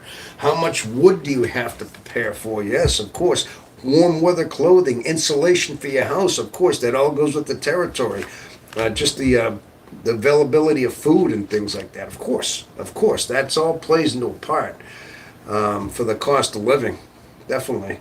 So, but the bottom line is, yeah, it's still quite an amazing state, though, no doubt. So, well, anyway, people, what I'm going to do is we're gonna stick around till 6 o'clock. Okay, I extended this another hour just because I was just enjoying myself that much time. So we're gonna set a time of that. That'll give us 15 more minutes. So, but yeah, we'll do that. But I do want to thank every one of you for showing up today. This has been very, very, very fun. Very fun and just good to have here. Groceries alone, yeah, I can imagine are definitely, yes. Good gosh, I can imagine. A lot of people do their own hunting up there, man. You got moose. You got a lot of moose up there. You got grizzly bear. I don't think I don't think they allow you to eat grizzly bear. I suppose you could, but certain areas got polar bears. I can imagine elk, maybe white-tailed deer. Probably fish are up there. I mean, a lot of times you could live off the resources. There's so much wildlife up there. But again, you imagine how rugged you got to be. The caliber, you got to keep a whole arsenal of probably high caliber rifles and things like that. If you want to, just to survive, just for protection, you need high caliber rifles and things for the amount of animals up there that will just, yeah, I would think. Oh yeah, those hunter lotteries are all for big game. Oh yeah, of course they do. Yeah, you have to have the lotteries and things, definitely. So, but yeah, see, I remember that's another thing. I told you I was into geography as a kid. I used to love reading about geography and things like that, and just knowing certain things. And the funny thing is, a lot of my just knowledge, just general knowledge about things just come back to me. I start talking about a state and it's like bang, I start telling you everything I know about that state, just little things I've heard over the course of years, definitely. But yeah, well anyway, I'm glad you sound like you're new to the channel. There's been quite a few that are new to the channel. Crimson Funk, I'm going to give you a shout out there. You Peace in the Valley. I'm glad we're all making friends here. That's what this is all about, and definitely. So, again, like I said, people, I'm going to wrap this up in 15 minutes to just say that, yes, the channel is developing, and like I said before, it's something that it's not just a matter of me saying, okay, part of it turned into, yeah, watching subscribership go up, watching views go up, because they're in the, typically with YouTube, when to get monetized, you have to have a certain amount of subscribers, at least 1,000. You have to watch time, things like that. But I'm going to tell you though, a lot of it was, part of me was just saying, okay, I'm trying to build up the channel because that's part of what it is, and not to give up. Just don't give up because that's part of what it is. But then lately, it's getting to the point of honestly just the community. And just hearing some of your comments, the personalities, some of the conversations I'm having right now about Alaska is just, that's great. Me talking about my pet spider, as you might want to say. The stuff like that, that's just, hey, it's not just about, having it just to have a YouTube channel to make money. This is about having this YouTube channel to have a friendship in a way, a community of just like-minded people that are out there. And I tell you, that's starting to just permeate me a little bit. I'm starting to feel that whole thing. It's like, I want to make good content, just not so I can make good videos so I get money someday. I want to put out good content so subscribers have good advice, have good things to watch, and can relate to these videos. And it's like, I got to remember that too. It's not just about the numbers. It's about, knowing that you are being helped, or not just helped, but the creation of these videos is about, yes, enriching our lives with these videos, and that's what it's all about. And I'm starting. I mean, that's part of what the learning curve is that, no, you aren't just numbers. You're not just ratings. You're not in a rating system. No, it's really all about building a good community, a good network of people that want to return here, that want to stick to this channel, and that's what it's all about, really. Hey, that's why I stuck around another hour here, people, and that's why I'm like, yeah, I'm getting to the point. I look forward to these. I really do. So, but yeah, that's what it's really all about. It's just the community and about how well things develop. But again, I want to thank you all for showing up today. I really do. I want to thank all of you. I had a great time. And for the ones that stuck with me the whole time, peace in the valley. Yep. Camarillo. Camarillo. I hope I'm saying it. Yes. Okay. Just the ones. And there's been a few that I've seen that have been here right along. I got to tell you, I just, Art in the Journey, there's another one. It's really nice to know we aren't alone. Yes, we're not alone. Exactly. Even though I'm sitting in my house, technically by myself in this, talking in here, I don't feel alone. I mean, I feel like, I'm not seeing your face directly. I see the words coming up. You're out there. We're interacting. It is there. Exactly. I really can't wait until the holidays lives. Yeah. Well, we're pretty much here anyway. We really. Oh, yes, of course. But the holiday lives, yeah, I just thought of that. It's like I'm putting out this thing about, how a lot of us are losing people, and a lot of us may or may not have family to go to. I've told you before. Personally, I do have my brother to go to. The only family I got right now is I have two brothers. One brother he's an older brother, and I'm kind of at odds with him now. He said some things about my family when I was married, about my stepdaughter. It's a long story, but he never really addressed it. I keep thinking I just wanted him to acknowledge that he shouldn't have said that. He never did. But he wants things to just go on like as if they never happened. I didn't quite door slam him, but I kind of did. As much as my own brother, sometimes you have to kind of, but part of me is actually holding that door just a little bit. All I want is hey, you know what? I shouldn't have said that, Tom. That was out of line. But he don't do that. So I have to keep the door closed. Figuratively. I don't like to be that kind of guy, but it is in our character. It just is what it is. And some people we have no choice but to close the door on. Unfortunately, one of my own brothers is. Now, my other brother has, like I said, a large family. Occasionally I might drop over, but it's not the same. It's like I'm kind of infringing on my brother's family. He's got kids. Now, a lot of his kids, I grew up watching, I was Uncle Tom. I was the cool Uncle Tom. They love Uncle Tom. Uncle Tom was like, they would tell me, he was like the coolest uncle. I'd take them on trips and stuff, or I'd take them on adventures, and they still have good memories of Uncle Tom. But they're all got kids now. But it's not the same. It's not like they're my kids. I'll never have that kind of connection. I'm not going to have grandkids. I'm not going to have it on my own. It's just, like I said, I've had to come to that acceptance in life. And that's part of like what my video was earlier about that. But it is what it is. And okay, enough about me. Enough about me. I'm sure some of you people might share similar, dynamics in your life. We really might, but so some of us are like that, and being that INFJs are the way they are, we have similar dynamics, and some of us, maybe we don't have a lot of network of family, and maybe we do or not. But bottom line is, at least during the holidays, if we have a live chat, we're not completely alone. It's at least we'll have something there. So I'm gonna schedule 2 for each one of them. Okay, we're gonna do that Saturday, the day after Black Friday. Okay, and the closer it gets to it, I'll put the whole thing up there in the community posts. I'll make sure I remind you then about that, and we'll come up with a time and a place to meet back then as well. And then of course maybe that weekend of Christmas.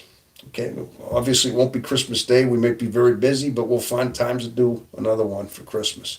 So at least this way here, hey, the experience can have our own version of our Christmas get together and our own holiday tradition that maybe we can establish. Who knows, huh?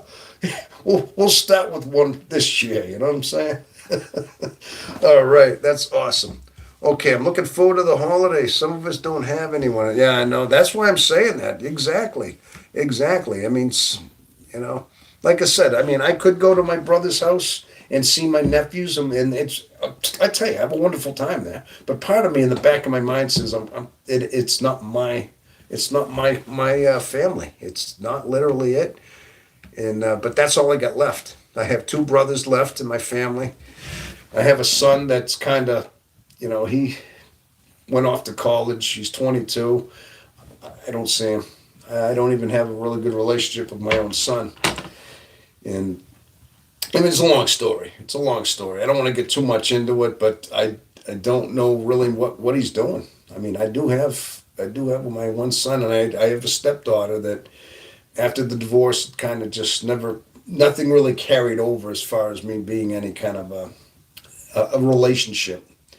Well, I mean, once the divorce ended, it's like sometimes the kids just kind of faded away too. I mean, it does devastate sometimes children because I came from a divorced family as well. I was 3 when my parents divorced.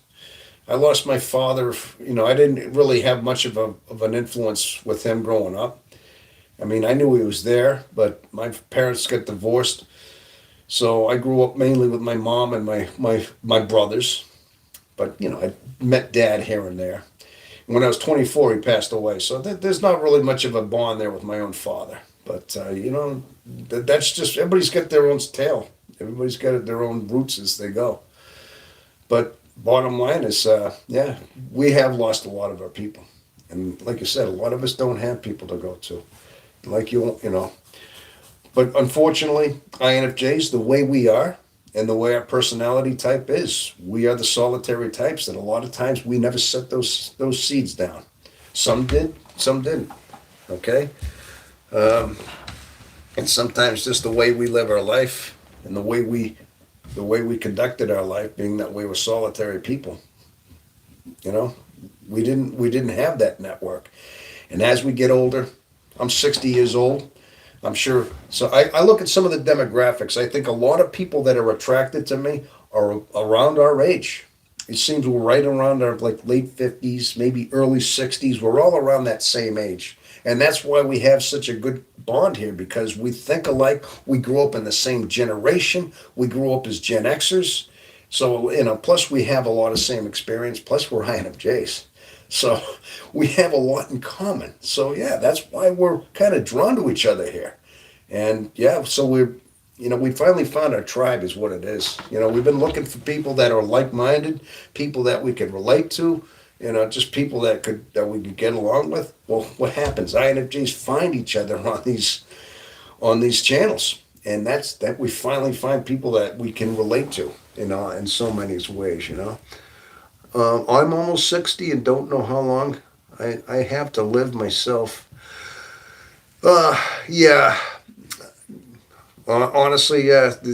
Like I said, hey, I have bouts too where I just you see the clock ticking. You hate to be morbid. You don't want to be down or negative about it, but at the same time, you just know that your body is whether it be 20 years, is it 12 years? I know it's kind of like when you turn 60, you start seeing it's almost like it's almost like seeing the sunset in the horizon.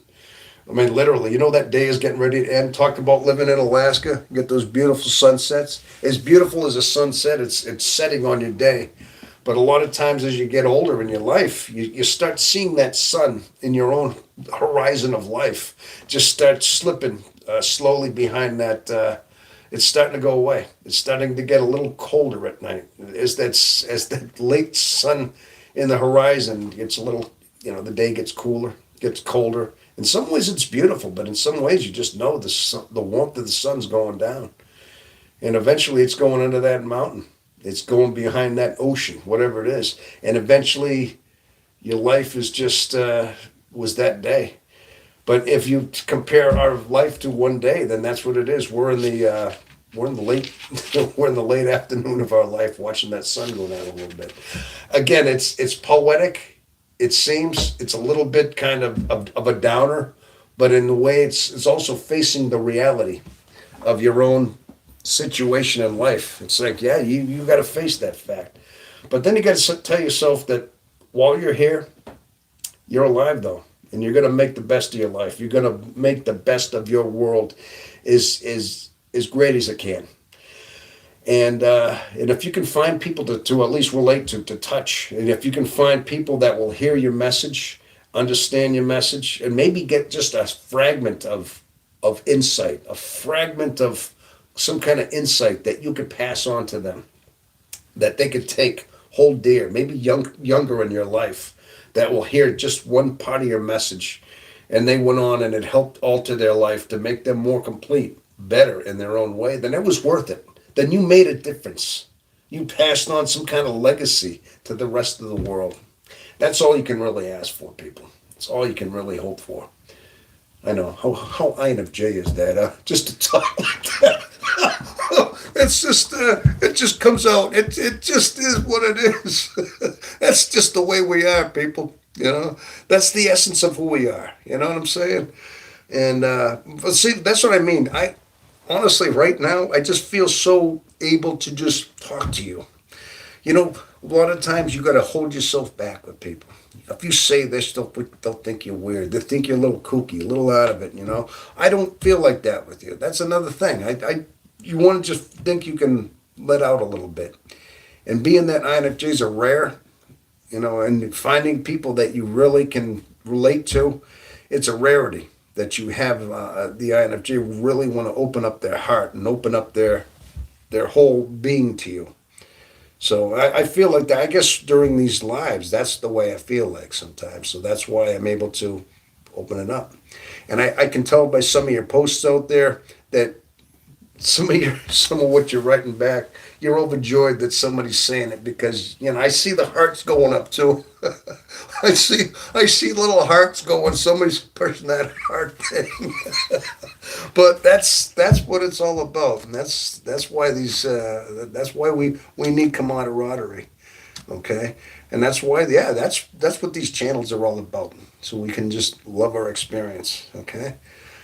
Oh my gosh, people. It's 6 o'clock. I got to tell you, I'm getting a little hungry. I haven't gone to the bathroom in 2 hours, 3 hours. Oh my gosh. People, if anybody's out there new to this channel, if you just stumbled across this channel, people, and just know that you can always watch the rebroadcast. If you came late to the party, I apologize that we've been doing this for 3 hours.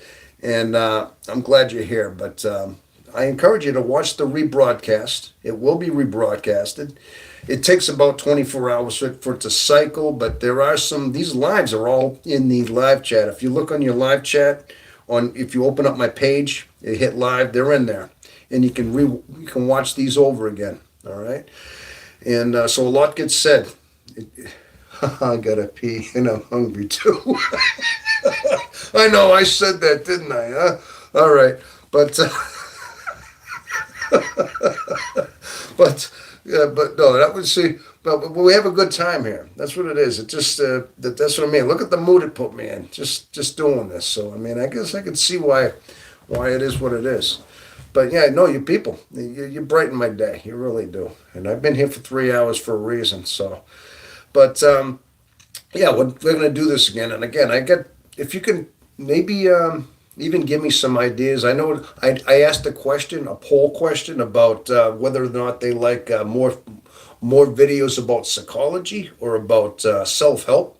You see, or like self-realization help, and you said overwhelmingly it was more about like just self-awareness help, things like that. And I'm going to focus more on that, just things like that. Just understanding who we are as INFJs. I like to think that because of our experience, and the older we get, we start to understand ourselves all that much better. We've had a whole lifetime of figuring ourselves out. And at this age is when we finally hit the pinnacle of our knowledge, of our presence. All of a sudden, our mind doesn't get as crazy anymore. Most of our life, it has been. We've had those miserable, horrible moments, those vapid depressions. And the older you get, the more you self-discover, they go away. You start to become more complete in yourself. You really do. And I'm sure a lot of you people, I mean, if you're still struggling, just understand that one of the best things about being an INFJ is just growing older. I'm gonna tell you that. I mean, it just that's part of like where the pinnacle of your life happens. I mean, you may enter your physical prime at a certain point in your life where you're physically strong, things like that. But when you enter your pinnacle of your prime, as far as your spiritual prime, your mental prime, your prime is just your comfort and your peace of mind. It's when you get older, at least with me it is, people. I can honestly say with myself, I mean, I'm hoping all of you have found what I have found. If you're all within the same age group, and if some of you are younger ones, listen, this is another way. If you're younger and you're still struggling with who you are, just understand that if you stay on the road that you're on and try to gain control of your thoughts, meditate, make sure you keep your meditation, make that practice part of you, because it's highly important for your personality type, is to make sure your mind and your thoughts do not consume you. Don't make sure that mind of yours always stays in check with your meditation, because that's going to keep you centered, and it's going to strengthen you. And of course, like I said, bottom line is, some of the fundamental things is, don't run from your pain. You have to face it. These are your learning parts. These are strengthening you. And you have to face some of these things. You have to actually, like I said, living up in Alaska in these harsh environments, I mean, you got to have winter. And there's going to be some rainy days in your heart. And you're going to have some blizzards and some harsh weather in your soul at times in your life, and you have to weather it. You have to forge it. You got to put some good clothes on, find your umbrella, and keep walking into the wind, face into the wind. But trust me, at the end of but instead of running from it, you're going to get stronger. You're going to get sharper, more resilient. And pretty soon, before you know it, your mind is going to be like a steel trap. You'll be strong-minded, strong-willed, and yeah, that's the experience, people, right there. But so that's who we are. That's who we are. This is what this channel is all about. Okay, we are, and that's so. Bottom line is, people, we got to stay strong for each other, and for yourselves as well. Bottom line is for yourself. Okay, this is your experience, and let me see. Oh, much love to everyone. I hope all are fine and loving. I'm hoping shared kindness and appreciate. Oh yes, of course. I'm glad you all stuck around. I could see some of you must have stuck around for most of this. My gosh, you are the troopers. There's a handful of you there that have been here from the whole moment, as long as I had. My gosh, people, peace in the valley. I got to tell you, I love all you people. Peace in the valley. Crimson Funk, you're still there. Oh my gosh, just all of you. Camarillo D. Regas. Okay, 51. Yes, 5161. Thank you for all attending. Some of you new ones, Art, the Journey. You have been the core right here. You've been here the whole time. Thank you so much for attending. We're going to do this again, like I said, on those 2 dates that I said, and I'll give you some more details. I almost hate having to go off the air, Hal, but I really have to cut this off here. But we're going to do this again. But until then, people, thank you so much. Thank you so very much. Hold in there. Hold strong. And again, above all, people, and I know I don't have to tell you this, but be the light of the world. Bottom line is, you're always, INFJs, we're rare for a reason. But somehow we're supposed to keep a little glimmer, a spark for the world, for others, just to see. A certain glimmer of truth, a certain glimmer, an example. Always make sure you keep yourself, dress a certain way, act a certain way, be polished a certain way. react because people are watching you. People see you, you know. And you're going to see that people will react to how you are, even especially to younger people, your children. If they see you act in a hostile way or an angry way, that's an influence on them. But if you're a proper influence, if you act in calmness, with love, with patience, it is it's a message to the younger youth that how to be an example, especially as parents. I made a lot of mistakes as a parent myself, but I mean, above all, people, be the light of the world because that's who we are. Okay, there's a reason we're rare, but our presence is supposed to inspire the world in a lot of ways. Okay, okay. Until next time, until I put up another video, and until we see again, people, have yourself a wonderful rest of your day, and have yourself a wonderful holiday season, and I hope everything goes well for you. Okay. Thank you so much. Yes, everybody. Thank you. I love you all. I love you all. Thank you so much. But I'm gonna be signing off here. Well, people, thank you again. All right. All right. God bless you all. Okay. What do I say? Now I gotta figure out how do I turn this thing off now. What do I do this?